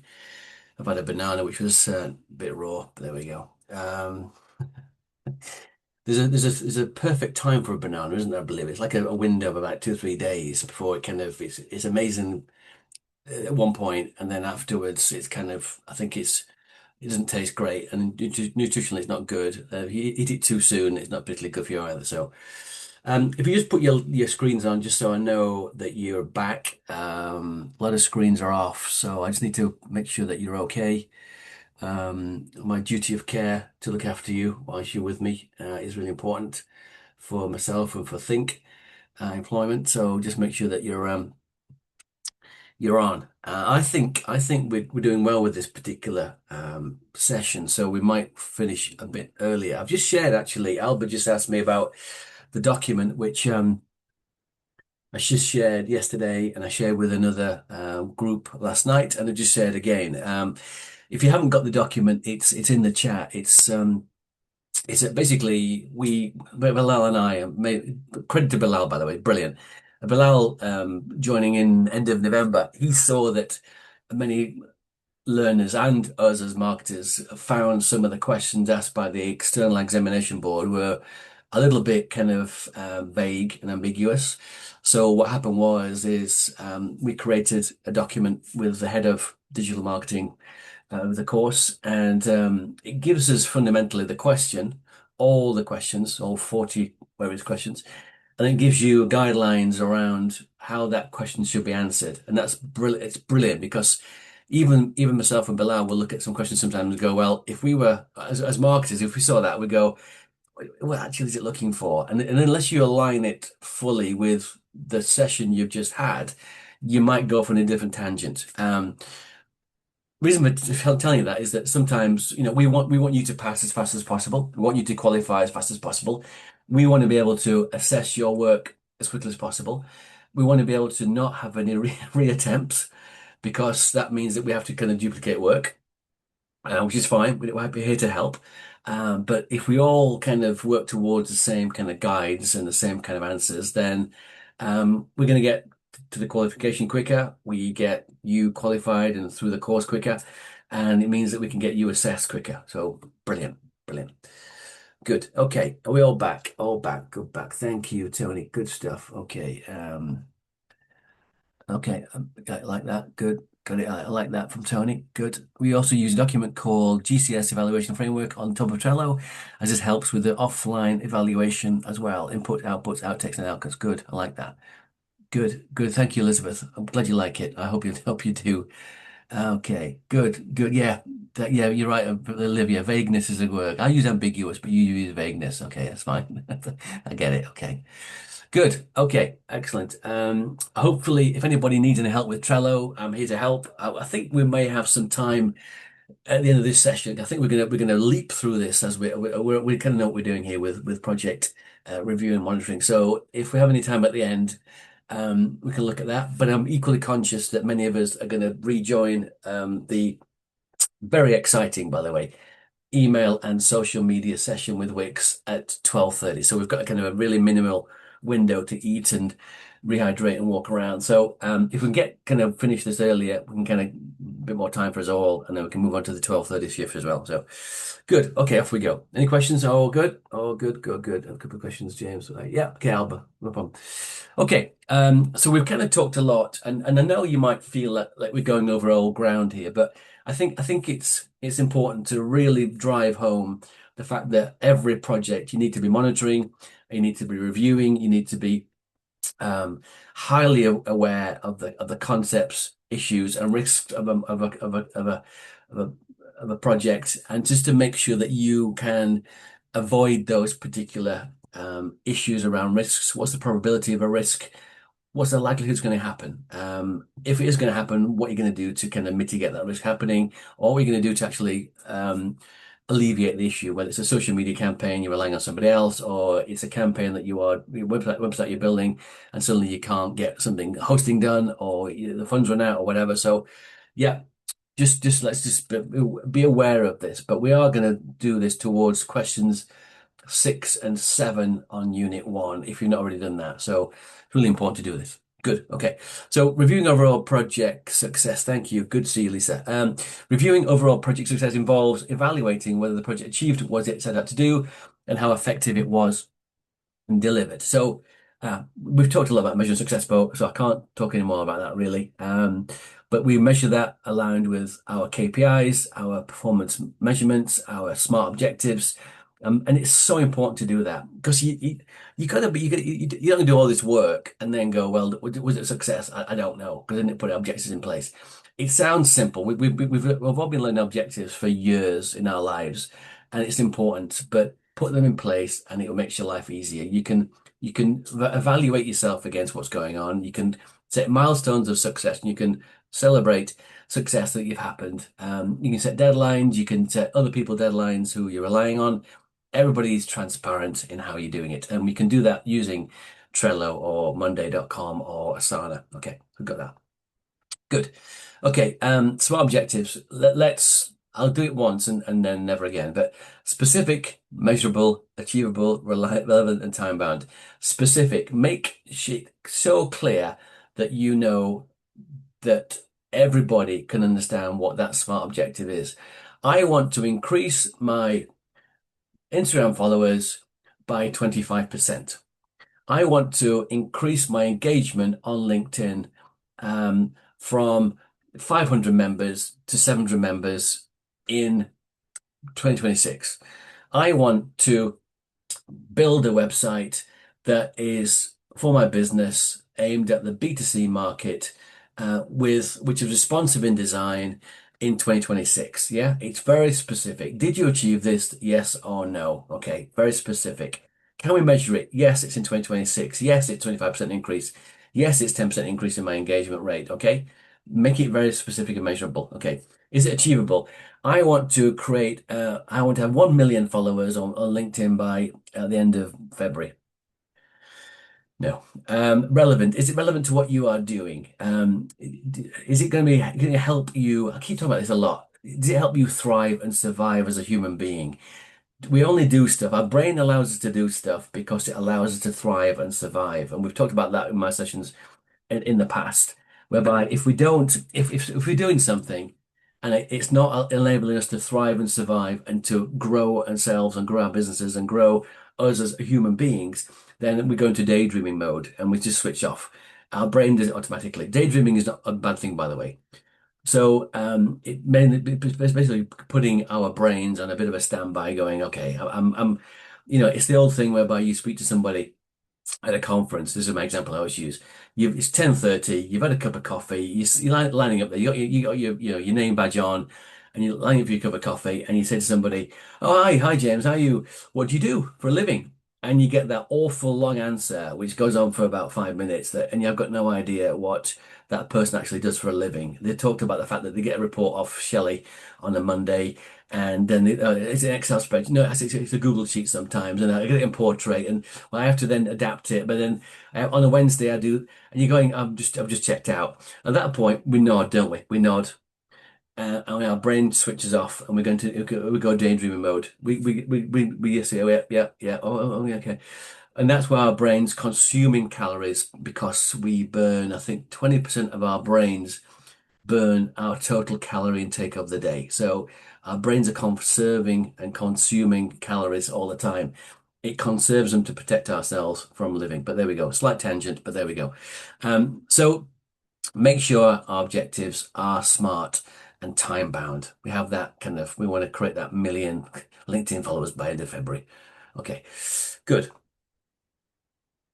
Okay, reviewing performance against baseline. Baselining fundamentally is what we set out to do in our initiation and planning stage. Okay, and that is where we are in terms of those KPIs. So make sure you establish your 5 or 6 key. I'm not going to say North Star, but I'm going to say it's your key KPIs, your key performance measurements. What am I going to achieve, and when am I going to achieve them by? Okay, and that's my planned deliverable. So important if you are becoming a client-based digital marketer. You've got your key expertise, your speciality. You've got your pitch. you've got your lead coming through. My goodness me, how hard it is to get leads sometimes. And I'm a marketing guy. You get your leads coming through. You've despair because your leads aren't converting. You suddenly get a client. He wants to work with you. You picture the client. Um, you win the pitch. Wow, fantastic. How good do you feel about that? You're winning the pitch. You start to deliver the brief. The brief might creep a bit in terms of the overall brief. And then we don't add in objectives and timelines and milestones and deadlines. The client goes, "How are you doing, James, with that project?" I don't know. The worst thing you can do possibly is doing all that work to get that client to that point, and then you don't give them the confidence that you know what you're doing with your particular delivery, and you might even bail out. Okay, so just be careful about that. Make sure if you are client based, or if you're your own business, or if it's your own personal objective to get a new role, perhaps, then just set yourself objectives. I have done this for so many days. It's not working. I'm going to do something else. Okay. I have sent my CV out to 25 companies without a single response. What do I do? Okay. Let me change my CV. I was working with a learner literally earlier this week. Lovely learner. She's finished the course almost, and I'm working with her. And she's in the fashion industry, and she wants to get into fashion. And I said, "How are you getting on?" And she said, "Not very well. Everyone's seen my CV. My family's seen my CV. Everyone's seen my CV, and I'm not getting any engagement." I said, "Do you want to have a look at it?" And I did. And I don't know, maybe it's because I've kind of been in that position before whereby I've been looking for a role or I've employed people. But within 2 minutes, and I realized why she wasn't getting that engagement. And it was because it didn't shout fashion. It talked about the factualness of what she's done in her career, but didn't talk about the good stuff around fashion. So what I'm trying to say here is that we have to sometimes just think about where we're at with something and make changes fast. Okay. But again, if you are looking for a new career, a new role, do things fast, deliver stuff, plan what you're going to be doing, but make changes quickly, or else you're going to be doing the same old, and that ain't going to work. So yeah, okay, all good. Okay, comparing outcomes to objectives.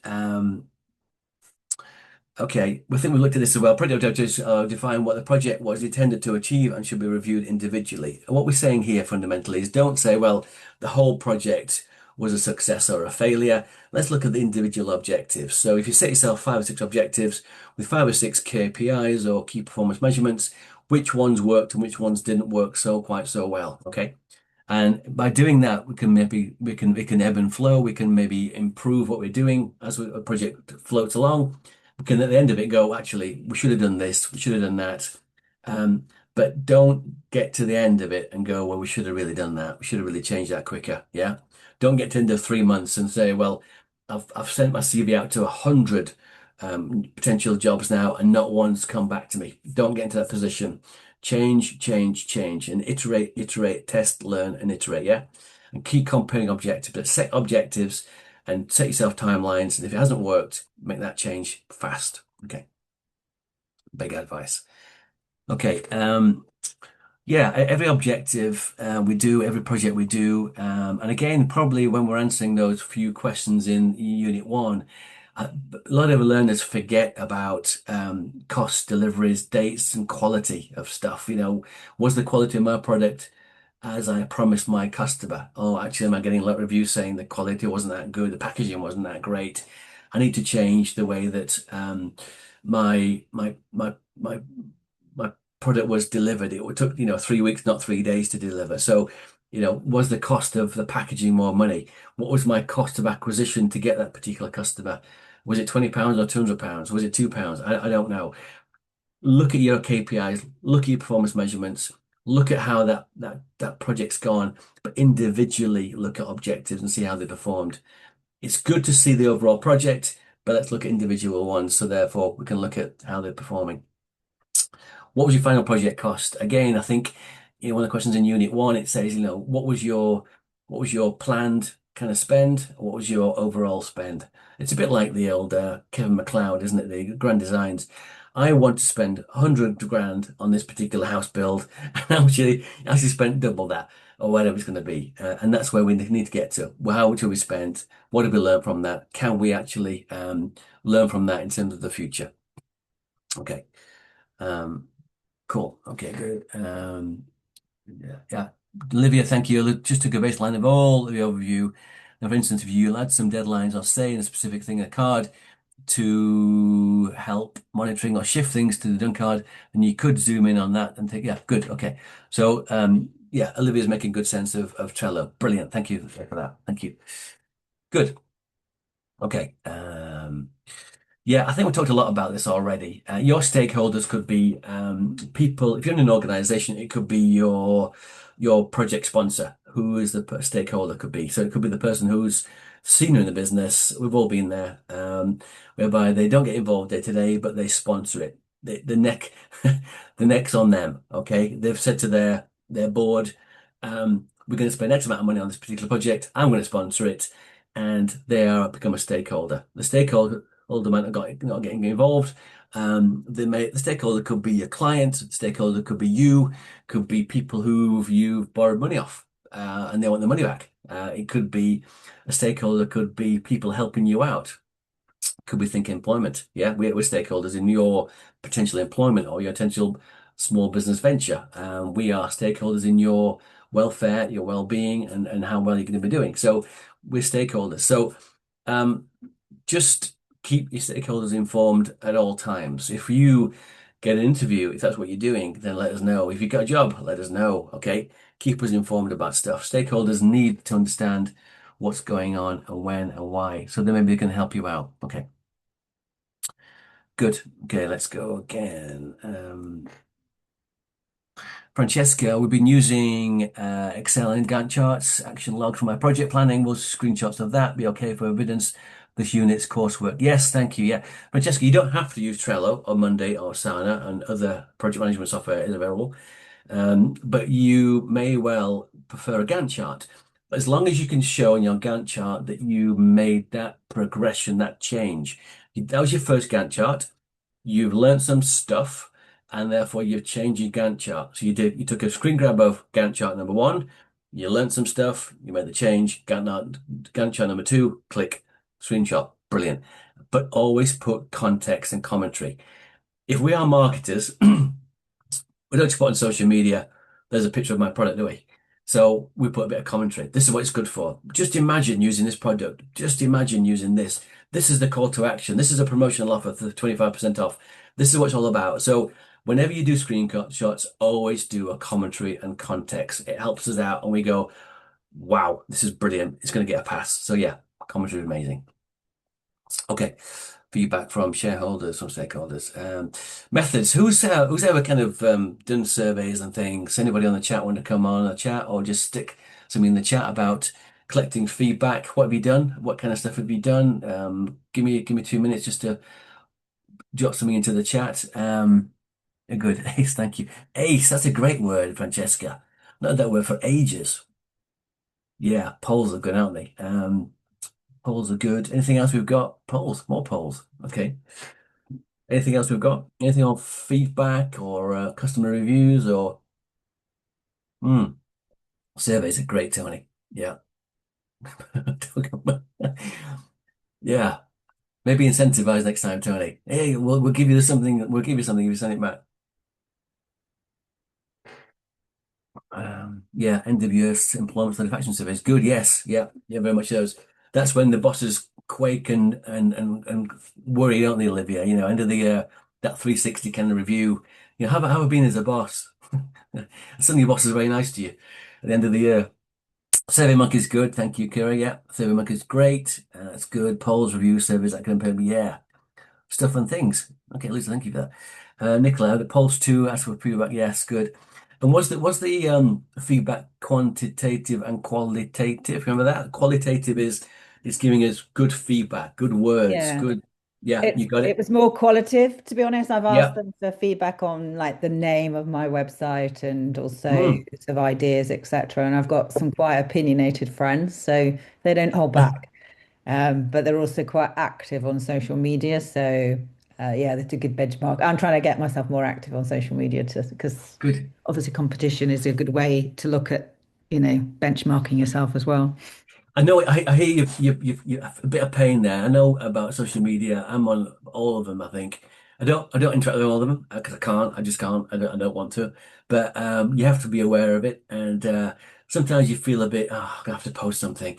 That's where your content plan comes in. I'm going to post this on Monday, this on Wednesday, this on Friday. I'm going to create this now, and I tend to do a lot of creation on one day. I just write 2 or 3 blogs or do a couple of videos or whatever else. And then I go, okay, and I'll schedule it in and go, this is Monday, this is next Friday, this is next Sunday. And it's better that way. But yeah, you gotta get I'm gonna do it. Oh, Marina is stuck outside, is she? Okay, my apologies. Okay, can you let Marina in? 1 second, participants. Yeah. Oh, people, yeah, got it. My apologies. Yeah, they're joining. Thank you for the nudge. Didn't see that. Okay, I've got about 14 screens open here. Right. Okay. Cool. In terms of my experience, if you've got a small business, Google Forms is great. Microsoft Forms is great. They let you drag and drop, and they let you add qualitative, quantitative. You can say it can be a poll. It can be a click this button here. It can be multiple choice. It's free. Woo! So Google Forms, Microsoft Forms, they can be free. They're good. They're resilient. They say, send it out to 50 people. You've got 14 people have come back. This is the results so far. It wraps up and amalgamates the results for you. It gives you results by person. I think it's probably anonymous. I think probably. I can probably ask that question. But yeah, and I always, if it's relevant, ask for quantitative feedback. Yeah. Like just I mentioned there about the website. And don't feel bad about asking for feedback from people. Trusted people who use your functionality or use your service or products. Ask them for feedback. If you don't ask them, you'll never get. And people are really keen to kind of help sometimes. And so yeah, feedback is so important. And I ask for feedback a lot. And people can always say no, can't they? Yeah. Okay, good. Anonymization, Tony. A good idea. Okay, good. And you say, yeah, good, yeah, great stuff. Thank you, Francesca. Brilliant. Yeah, good. Okay. Incentivizing people. Okay, lessons learned and reviewing your lessons learned. So I think this is not really pointing the finger at anybody. We used to do when we developed a project, something called a retrospective, which fundamentally means we get around the table with the main stakeholders in the group. Whether it was building something in digital or it was building a website or building a bit of kit or whatever else, and you have a retrospective and you get around the table with people and say, okay, what was good, what was bad, what can do better. It's not pointing anything at anybody else. It's just running together. It's justifying the project and understanding the outcomes that occurred. What would we do better next time? Did we have a bottleneck here? Could we have spent more money there? What was the engagement like? So yeah, these are lessons learned, and you'll need this with your client. If you're client based, your clients will want to have a chat with you about this and say, okay, how did it go? Well, the brief was good, but that scope creeped a bit, which meant we put it back a bit and I had to go back to my designer and then my developer, and they didn't like it. It was a bit more money, and so yeah, next time we maybe we'll do more kind of discovery work early on in the project so we can get that done better. But actually the social media campaign was great, and we got that email campaign we did was brilliant. We had good interactive interaction there. These are the KPIs. Hey, KPIs again. So yeah, if you feel trusted and you have confidence in what your delivery was with that project, and you can project that onto your client, they will use you again. And it's far easier to get a client to use you again than to have to find 10 new clients. Trust me. Okay. Good. Yeah, patterns and root causes are just fundamentally around common themes. We always have this problem when we get to the development stage, because whatever happens, we haven't got the right brief, or we've not got the right people on the bus, so to speak. We've not got we're always having delays because no one signs this off. We've always got issues with the budget. Whenever we do the social media campaign, it doesn't quite work out, so we're not going to do it again. Maybe we should look at that, the visual, the call to action, the proposition. Do we set up the campaigns correctly? Did anybody else look at the campaigns? Do we get the right kind of target audience for the campaigns? Too many businesses, especially bosses in organizations, will try something once and say, "No, it didn't work for us." I've gone into businesses as a marketing guy, and I said, tell me where you're up to, what you're up to. Oh, we tried marketing, marketing doesn't work. I went, okay. What have you done? Well, we did some LinkedIn posts and it didn't work. Okay. Have you done anything else? No. And so, we as marketers have sometimes got to convince people and ask those questions again, those 5 whys. One of the 5 whys a few days ago, why didn't it work? Why do you use LinkedIn? Well, because it's a good platform. Well, what did you use anybody else? No, we didn't. Why not? Well, because we didn't have a child. So it's just that keep asking the question, ask the 5 whys. Why? Okay. And you probably get to the end result as to why people are, we couldn't afford it. Okay. Now we're getting to the nub of it. Oh, we didn't have the right people on board and didn't have the right resources. We didn't know what to do. We didn't know what to do.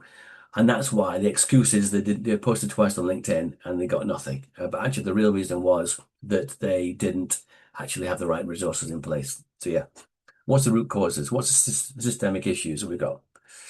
Okay. We won't spend too much time on this because we've all used kind of dashboards and reports. But yeah, it's just looking at trends. So we'll kind of get into a bit of a detail in a minute about some of the things we look at digital marketing. But anybody on this session looked at kind of Facebook ads or Instagram ads, that kind of stuff? Anybody kind of done those? Anybody been in that murky kind of world of Facebook ads?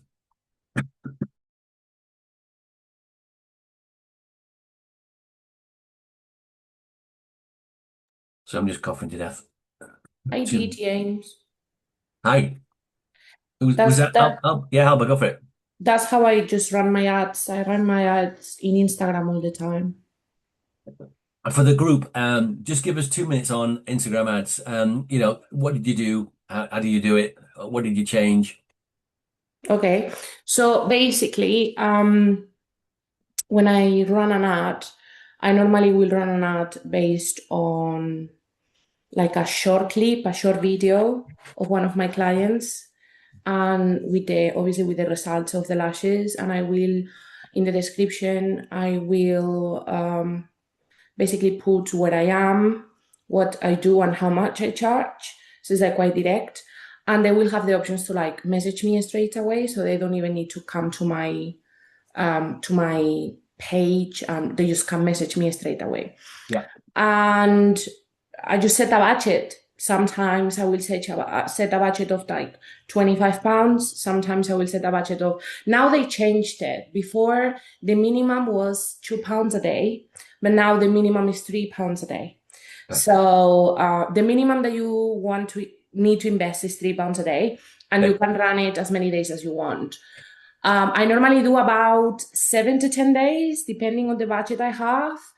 I just finished one this week, I think it was Monday, and that one gave me really good results. Is the one I mentioned to you yesterday, that I gained about 40 followers and about 10 to 12 new clients. Brilliant. What a conversion rate. Wow. So I think I realized that, I mean, I like it because I know how to use it and it gives me results. But definitely, if you don't have the budget, sometimes you can use that without paying and it will give you some sort of result. But it's just consistency. Yeah.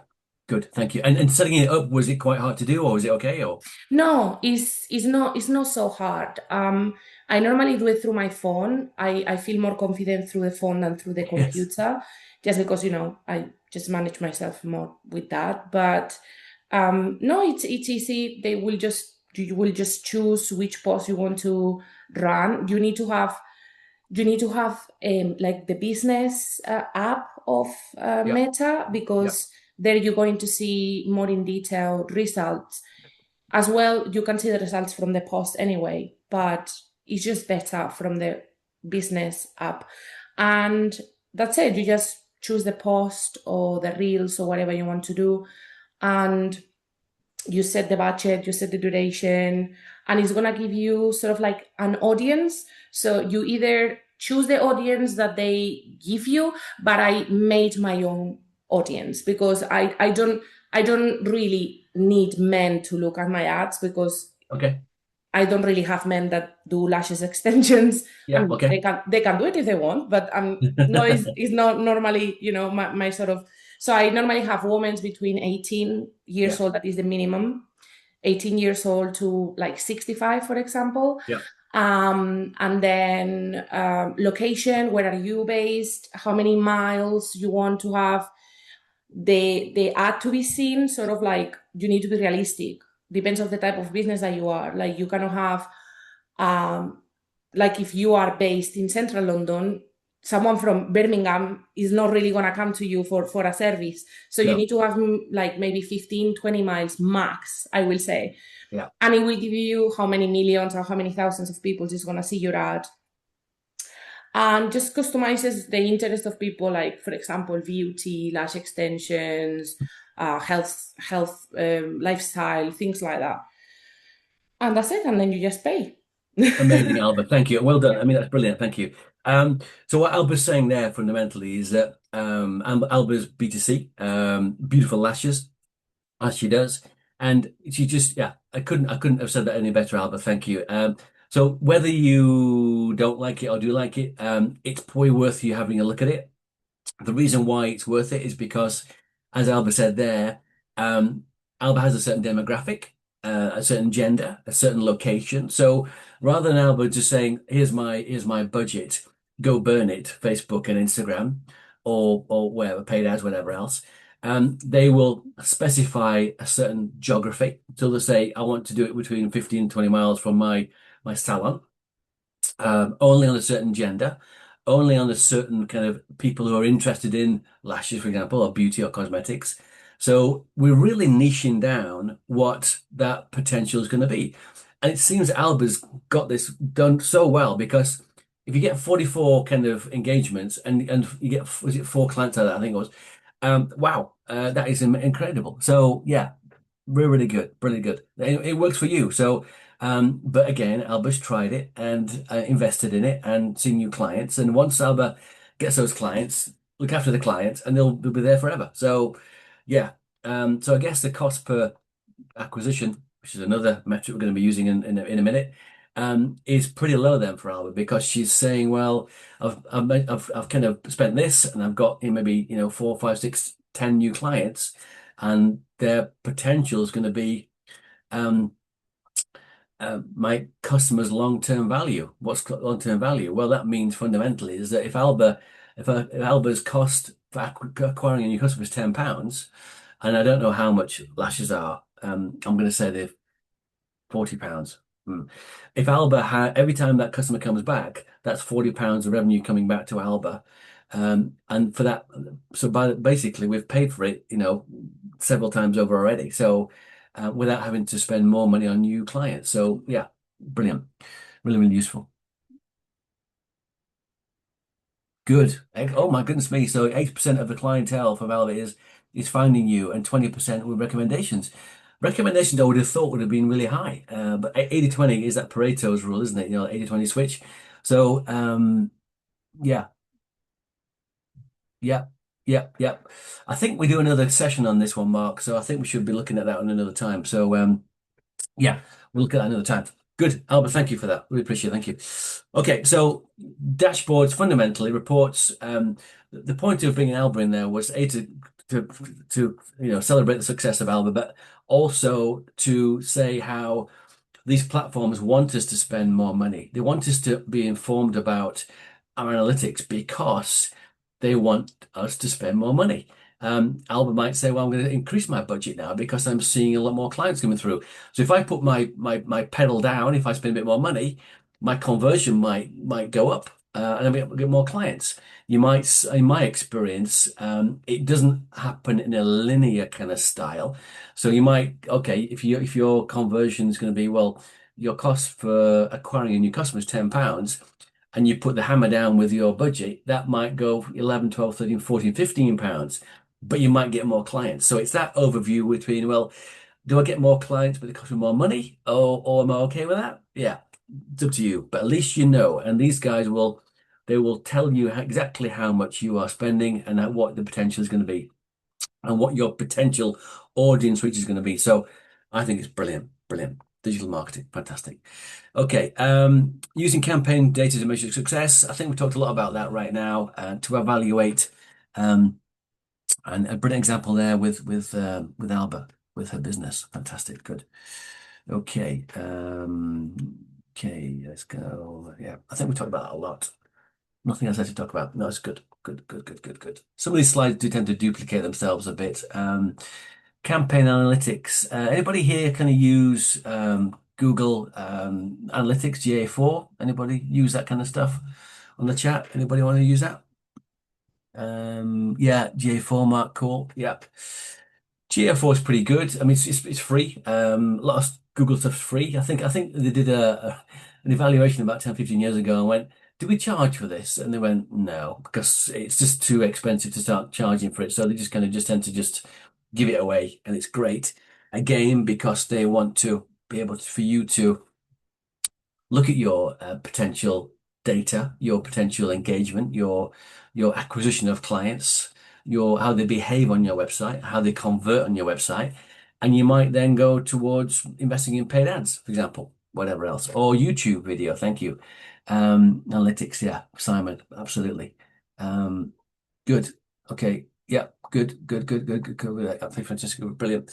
GA is pretty good. Once set up correctly and once it's tagged correctly, it's brilliant. So the fundamental point is that data will inform you to make the right decisions. It's your gut feeling, perhaps, but also the data informs you to make the right decisions, okay, based on fact.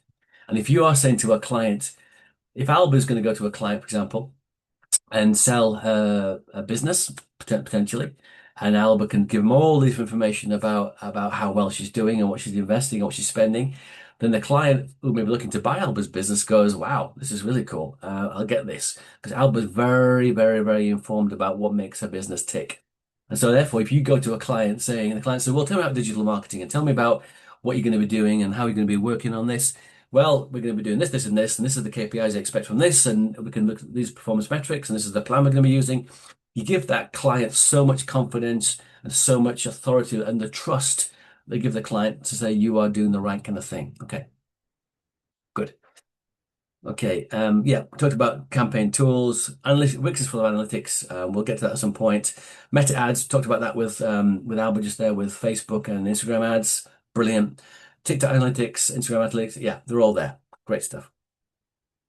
So all these tools have got analytics that you can view once you start to kind of pay for these. GA4, Google Analytics is free. Okay, that's free. Okay. Dashboards, got that. Got this as well. Yeah, it's fine.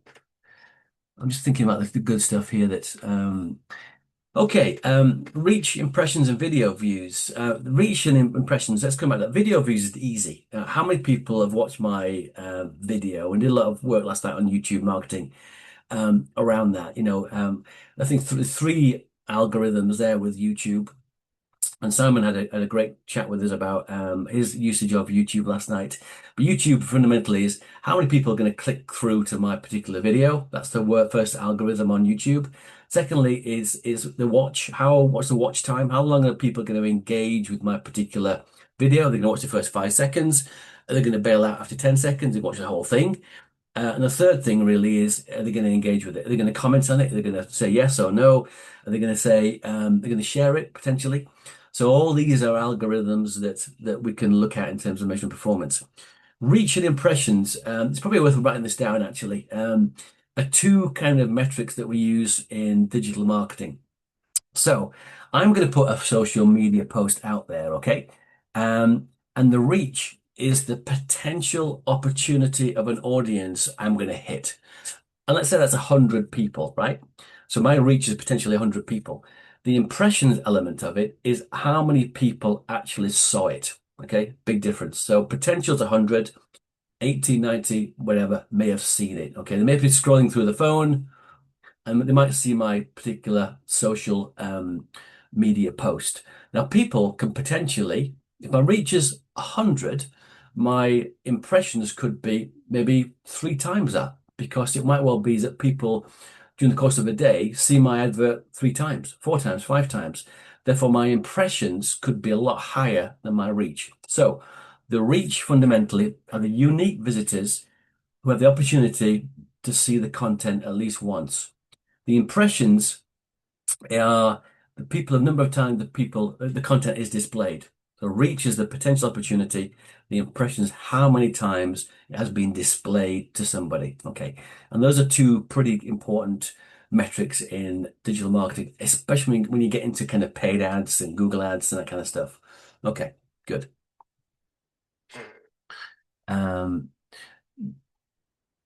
Yeah. Yeah, good. Okay, good.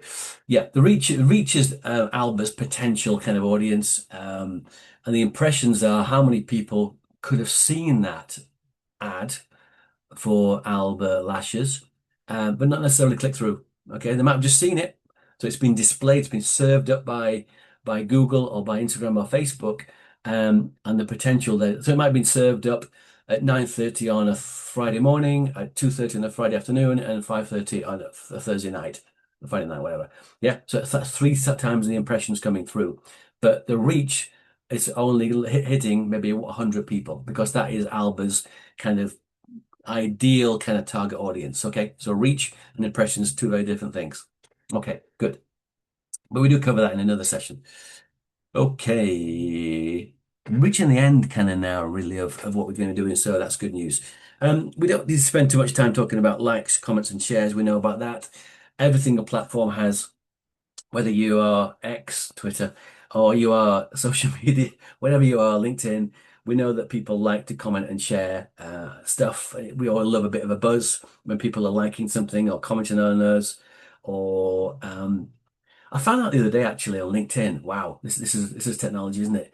That on LinkedIn you can buy a bit of a tool that allows you to find people that you want to engage with and to like, and it will automatically look at their post, and it will create a post response. Wow. And then it serves that post up to you, maybe on an email or some kind of engagement, and says, hey, James, do you want me to send this to this particular connection or potential connection based on their post? Do you get that? So someone's posted something out there on LinkedIn, and I want to engage with them. So as soon as that person posts, I send them, the AI will read that particular post. It will formulate an answer for me. It will send me the answer, go, can I post this onto your platform? Yeah, great.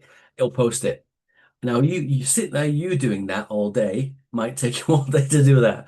It takes AI seconds. It finds a connection, it looks at the post, it reads the post, it formulates an answer, it checks in with you. Do you want this answer? It sends the answer. Wow. Wow. I'll find out what the tool is. I promise. I saw it the other day, but I should have taken a note, Sylvia. Oh, sorry. You got it. Okay. Yeah, good. I'll find out what it is. Oop, my mail's come back in again. Okay, so links, yeah, clicks and engagement. Engagement rate is fundamentally how many of our views actually engaged. If we had 100 views and 1 person engaged, that's a 1% engagement rate. Yeah, 100 people engaged. 100 people viewed our YouTube video, for example, and 1 person engaged. That's a 1% engagement rate. Okay, not great, but okay. So engagement is all about a physical engagement in your particular post. It's a comment, it's a share, it's a like, a dislike, whatever it's going to be. Yeah, good. This is more important to do with really around e-commerce sites. If anybody's kind of selling stuff or in retail or e-commerce, then this is probably for you in terms of what you're measuring. Purchases or sign-ups, so transactions as we call it in e-commerce, or sign-ups. It could well be is that your call to action is, I want you to subscribe to my particular YouTube channel.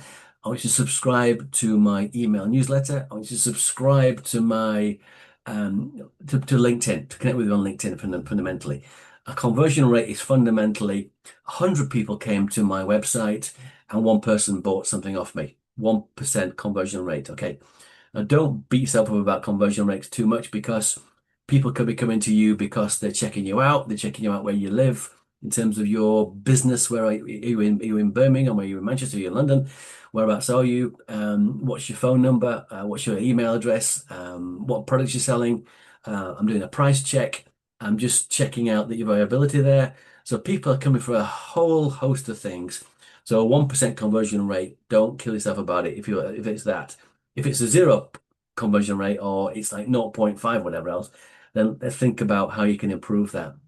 And we do that through various methodologies we're going to use in a different session. But yeah, without a doubt, conversion rates are important for us.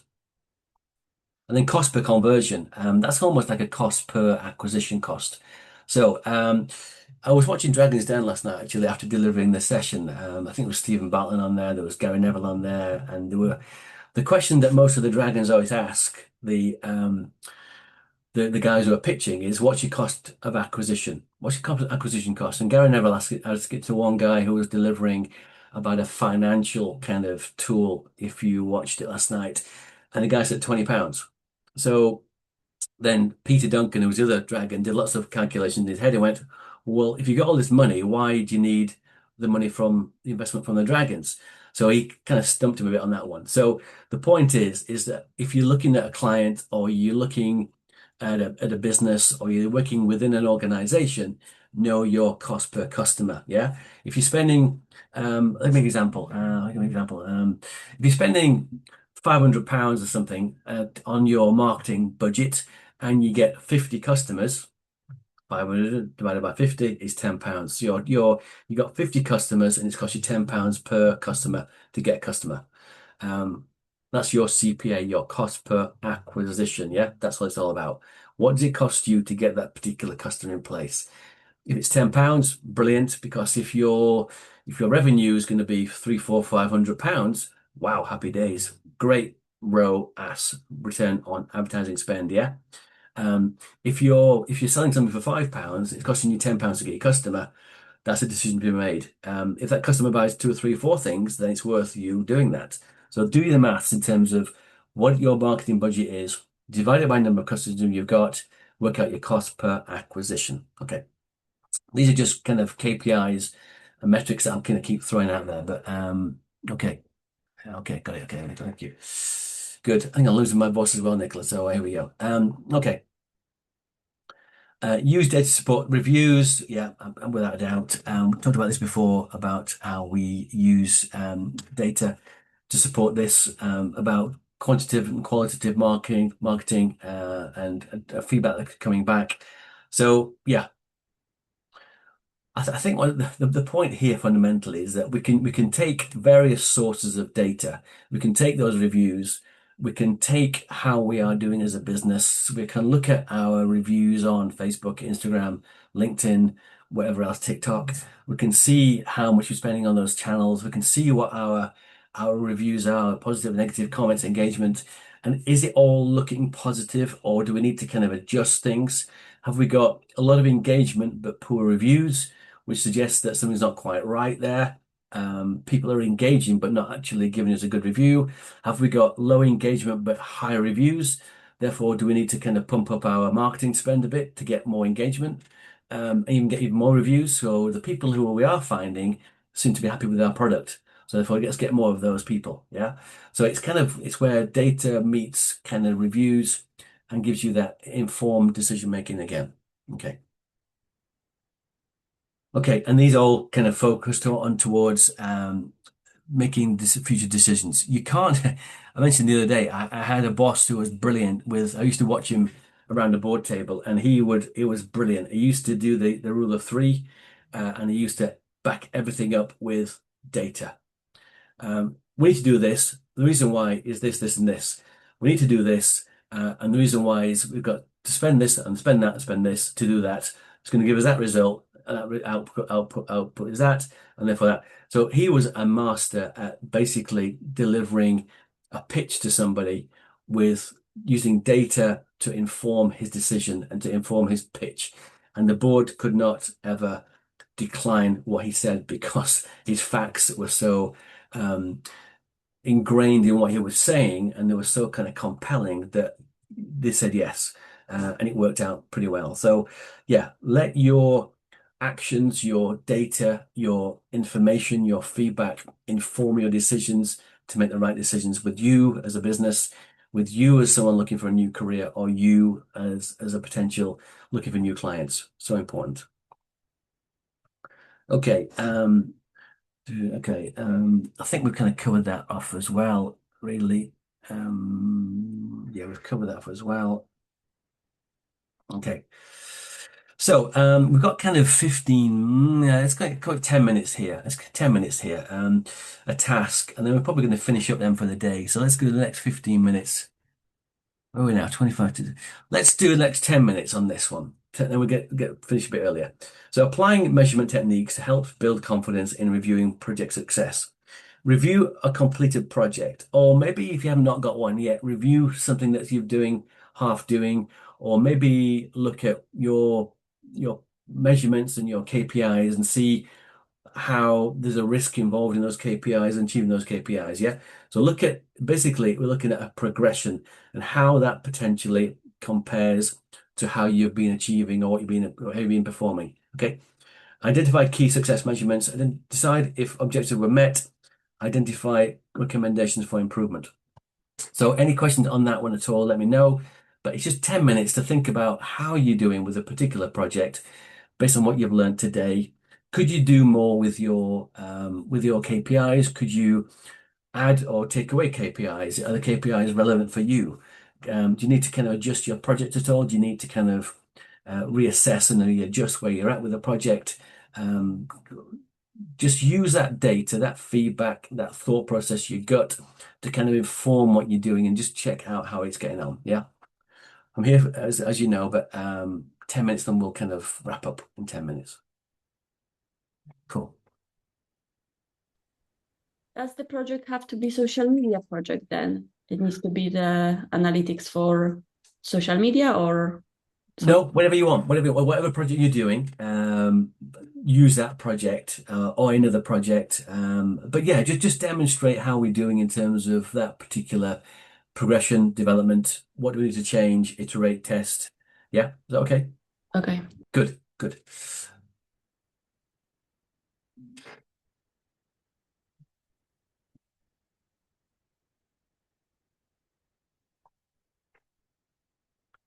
Yeah, I agree, Camilla. GA4 is very, very powerful. I would say, as long as it's tagged up correctly, it's very, very powerful.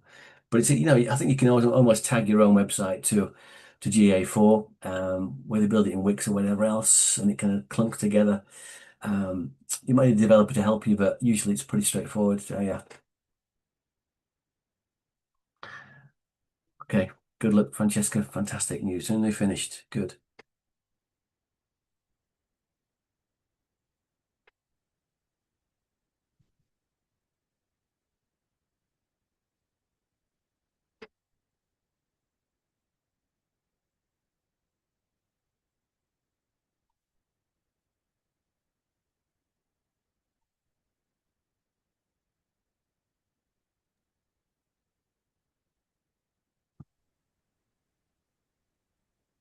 Hi, James. Hi. How are you doing? Hi. Yeah, good. How are you? Good. So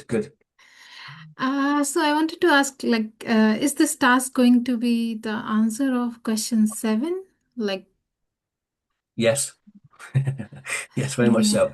So carry out a post-project review to determine project outcome. So what we're saying there is, after the project's been delivered, we're going to look at the review, do a retrospective. We're going to look at what went well, what didn't go well, look at the data, look at the feedback, maybe have a conversation with a client or potential client or fictitious client maybe, and say, look, this is what happened. We learned from this. We did that. We changed this. For next time, we might do this differently. We might get a better project brief. We might not have any scope creep. We might get more people involved. We might spend less money on LinkedIn and more money on social media. So it's just about how you've shown progression. That makes sense, yeah? Yeah, but what if you don't have that kind of progression in your project?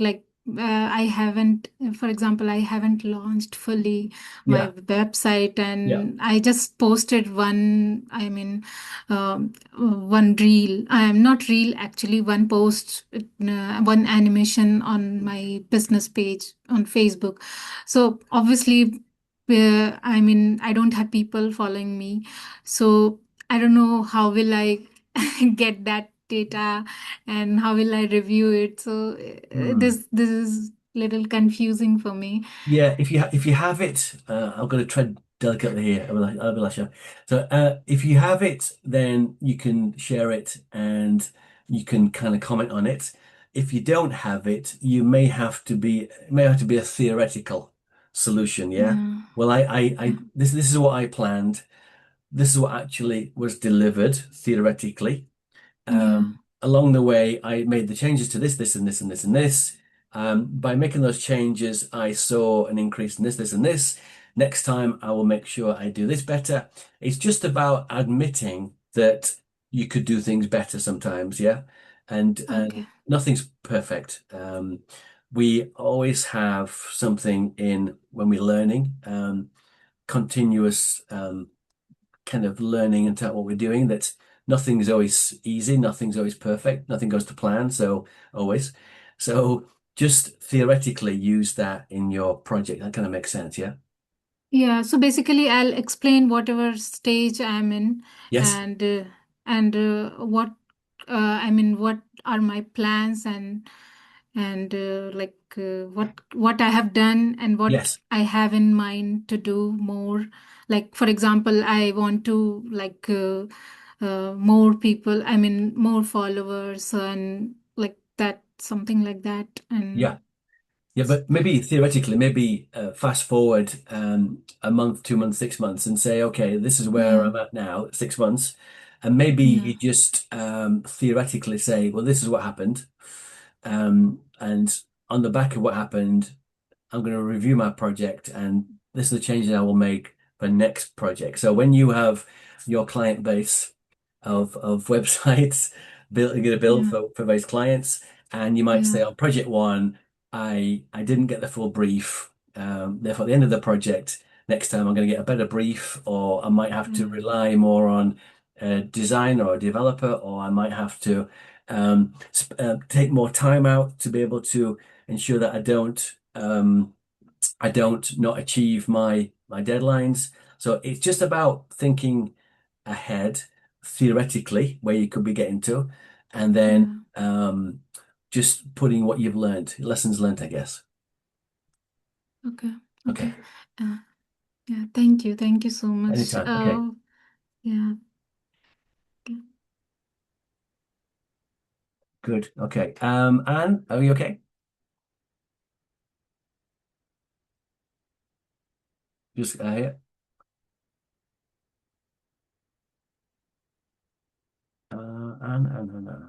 Anne, I can't hear. I'm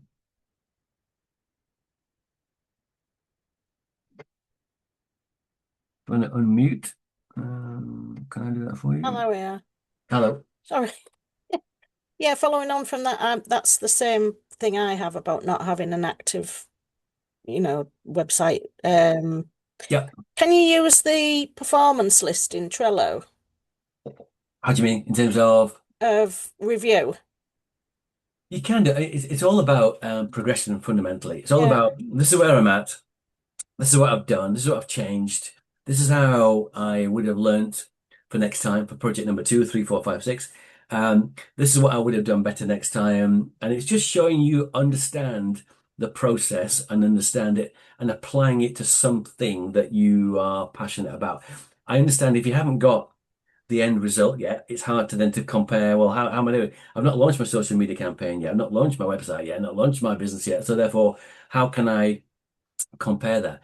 We have to then go theoretical and go fast forward 6 months, 12 months and go, it's now, now a year ahead. And oh, I wish I'd done that. I wish I'd done that. I wish I'd done that. I changed that. That was good.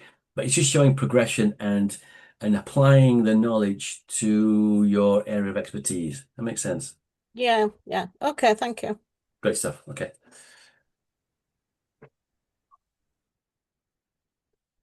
Okay, 11:45. How are we doing? I had another hand up. Sylvia, how you doing? Hi, sorry, just one more question. So I I'm apologize. actually working in design and marketing right now, and Right. there are some projects that I'm doing that I could potentially screenshot my project management tool, but it's mainly about, I think there's a lot of learnings that I kind of gathered from Yep. how, like, we had a lot of reviews in design work. Yep. Can I use this project as a basis for my screenshots? And how far have you gone with the project? Is it gone to the end, or has it kind of, is it still formulating, or is it still? Well, I think the bigger project is Yep. still happening, but there are mini projects in that project that I have to like design different things. I understand, yeah. So it's just depending which one I should do the work around, whether it's the mini project, whether it's the bigger scope. I think it depends. Back to Anne's point there, and Abhilash's point about the fact that we haven't yet finished the project off. So there's two choices, I guess, Sylvia, isn't it? Either we say we're going to do a mini one because I can actually measure that mini one, and therefore I've got all the data for it, and we can kind of share that and stuff. Or if the big project's going to take another 2 years, you could do it theoretically and say, okay, if I fast forward 2 years and I'm going to then review it in 2 years' time, as if it's today, then I can do that as well. So it's up to you. Probably if your project's kind of coming to an end, I'll probably look at the mini one at the moment, possibly. Yeah. Okay, and it can be about design rather than. Yeah, absolutely. It's Okay, good. all right. It could be about anything. It doesn't have to be about, I mean, it's nice to be about design, about digital marketing, because that's what we're doing. But it's about showing your project management skills, about understanding the stages of the cycle, the whole kind of process, the methodologies behind it, how we measure it, how we monitor it, how we review it, how we continually review and monitor it all the way through. So yeah, it's yeah. I'd probably use a mini one. It's up to you, but yeah, whatever you feel you can write about. Yeah. But always Okay. make sure you put commentary and context on your screen grabs. But if you can then show evidence, this is what it looked like before and afterwards, even better. All right. Okay. Thank you. I Thanks, actually have to Sylvia. go now, so we'll Yeah. say I'll see goodbye. you soon. Thanks for coming. Thanks. Take care. Bye-bye. Bye bye bye bye. Alba, are you okay? Yeah, so the question I wanted to ask you in terms of, if I understood properly, in terms of question 6, Trello, take screenshots, make sure that you have everything, set up properly, tasks, this, that, and Yep. then question 7, based on the project or based on, let's say, if I put in question 6, check results of how my campaign have done. Question 7, I upload my results from the campaign and I explain properly how the campaign did. Yes, perfect. Lovely. Cool. And you because you have got good results, you could then say, well, I changed my social media a bit. Yeah. I kind of kept tweaking my message or tweaking my visuals, or I tweaked the time of day that I sent them out. I found that if I did it on a Friday afternoon, it was better than doing it on a Sunday night or Yeah. and just it's showing that you've changed and iterated and you've progressed and you've brought your learnings into this in a way that's kind of supported your learning, yeah, but it also supports your business. So I think you've got a very good business case, Albert, for doing that. Okay, thank you very much. Okay, good. Anybody else? I think we're going to call it a day then. All I'm going to say is session logs, and session logs. Olivia Watson, hi. Hey, I'm just looking, obviously this relates to question 4 as well. I think this is unit 1, isn't it? Thank you. Goodbye. Produce a project specification for social media e-commerce project, and then we've got the plan and monitoring of it, and then I'll question. Oh, sorry, I'm reading them on Trello. Question 7 is about the outcomes, but I just want to make sure social media for e-commerce projects, like for my project, I'm going to be I'm starting up, so it'll be like creating a website, trying to put some socials on. Should I really narrow that down?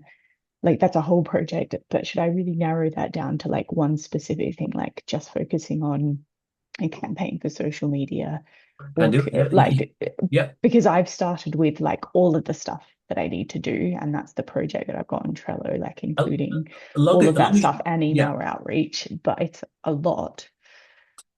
And then there's like metrics everywhere. Should I be narrowing that down? Because obviously I'm also a little bit confused about it being for e-commerce because I won't be directly selling anything on social media.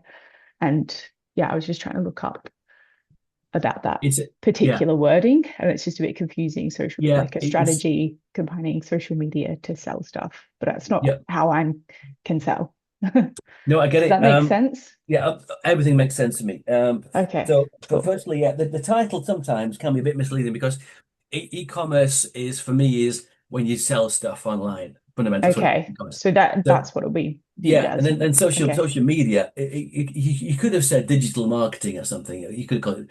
That's why I talk a lot about digital marketing. So yeah, don't get too hung up on the title. Yeah, no, it's just it does say produces project specification for and social media e-commerce project, but just you're saying view that as anything you need to do digital marketing to sell something for your online business. Correct. Is that right? Correct. Okay. Correct. Cool. Spot on. Thank you. Back to what we said before as well, Olivia. The fact that whatever side you're, as long as you can demonstrate the elements of the project management cycle, the concepts, issues, risks, what you've done in terms of using Trello or for your software management tool, as long as you can then show that you've done something and you've changed it, iterated, you've got some results, whether they're theoretical, whether they are not theoretical, it's just a pattern.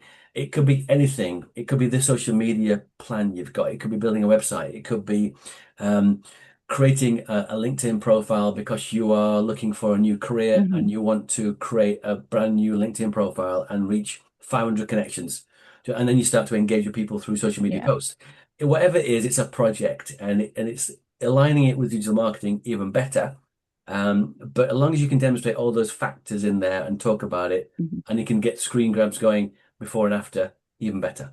Yeah. So it might be there's that whole project that I need to show from that I've decided I'm going to look at these KPIs for particularly social media posts and monitor that. And then at the end be like, well, I set it as I want to get 100 engagements or something. And I got 50. Like, yeah. Okay. So you can narrow down throughout that. Yeah. Thank you. If I got 10 engagements, which is good. If I got one engagement, okay, what am I going to do to change that? I'm going to change my visual. I'm going to change my messaging. I'm going to change I'm going to check that actually it's all working correctly. Clicking through. Am I going to change my call to action? Am I going to change?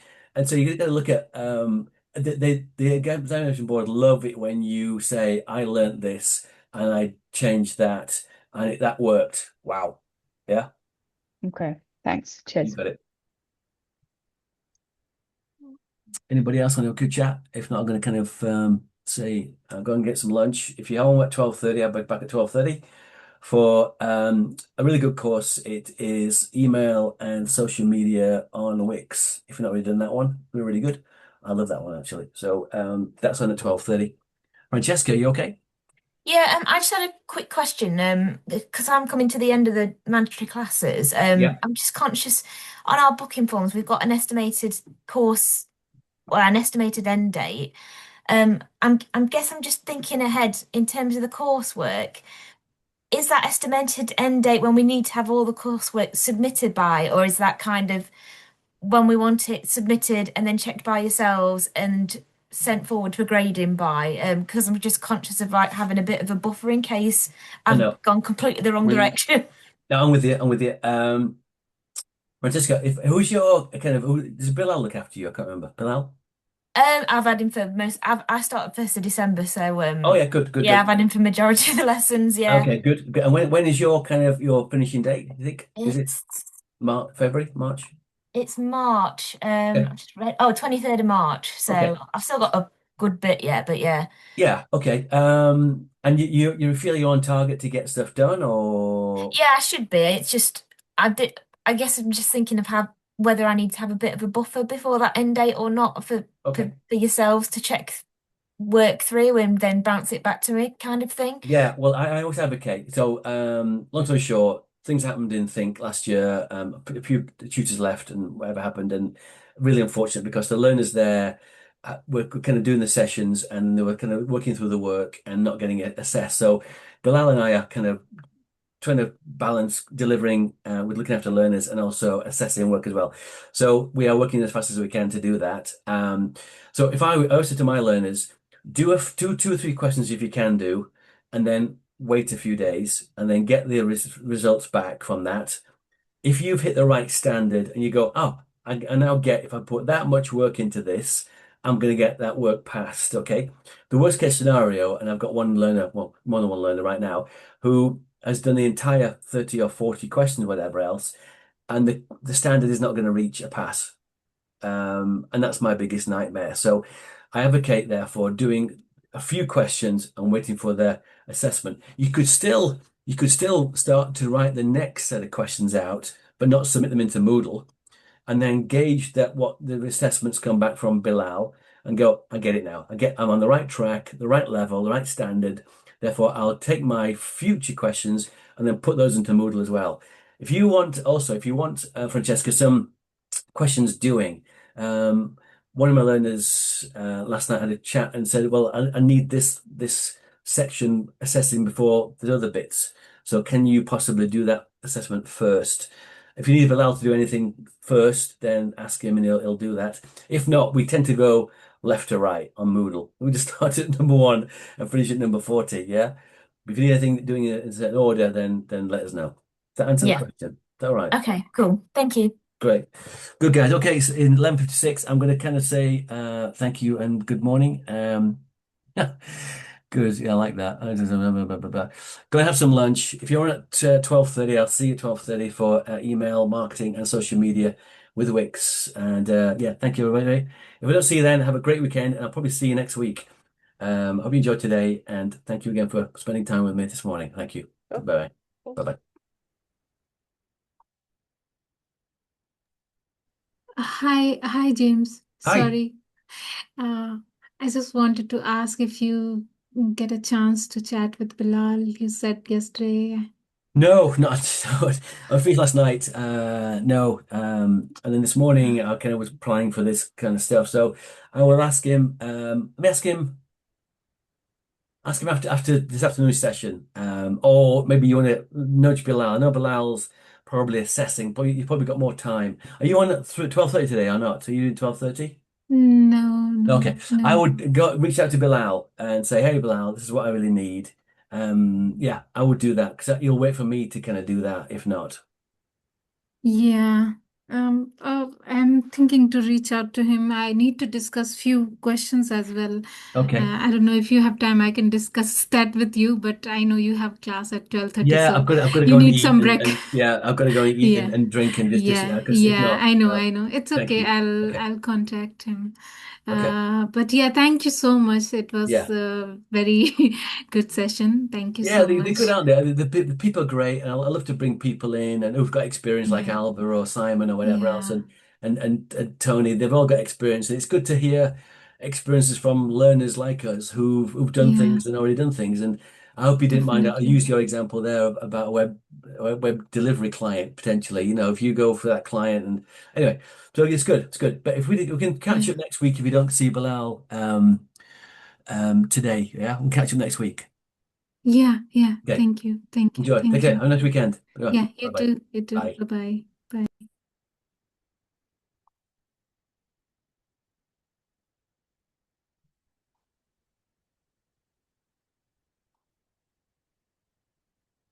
Take care, guys. Bye.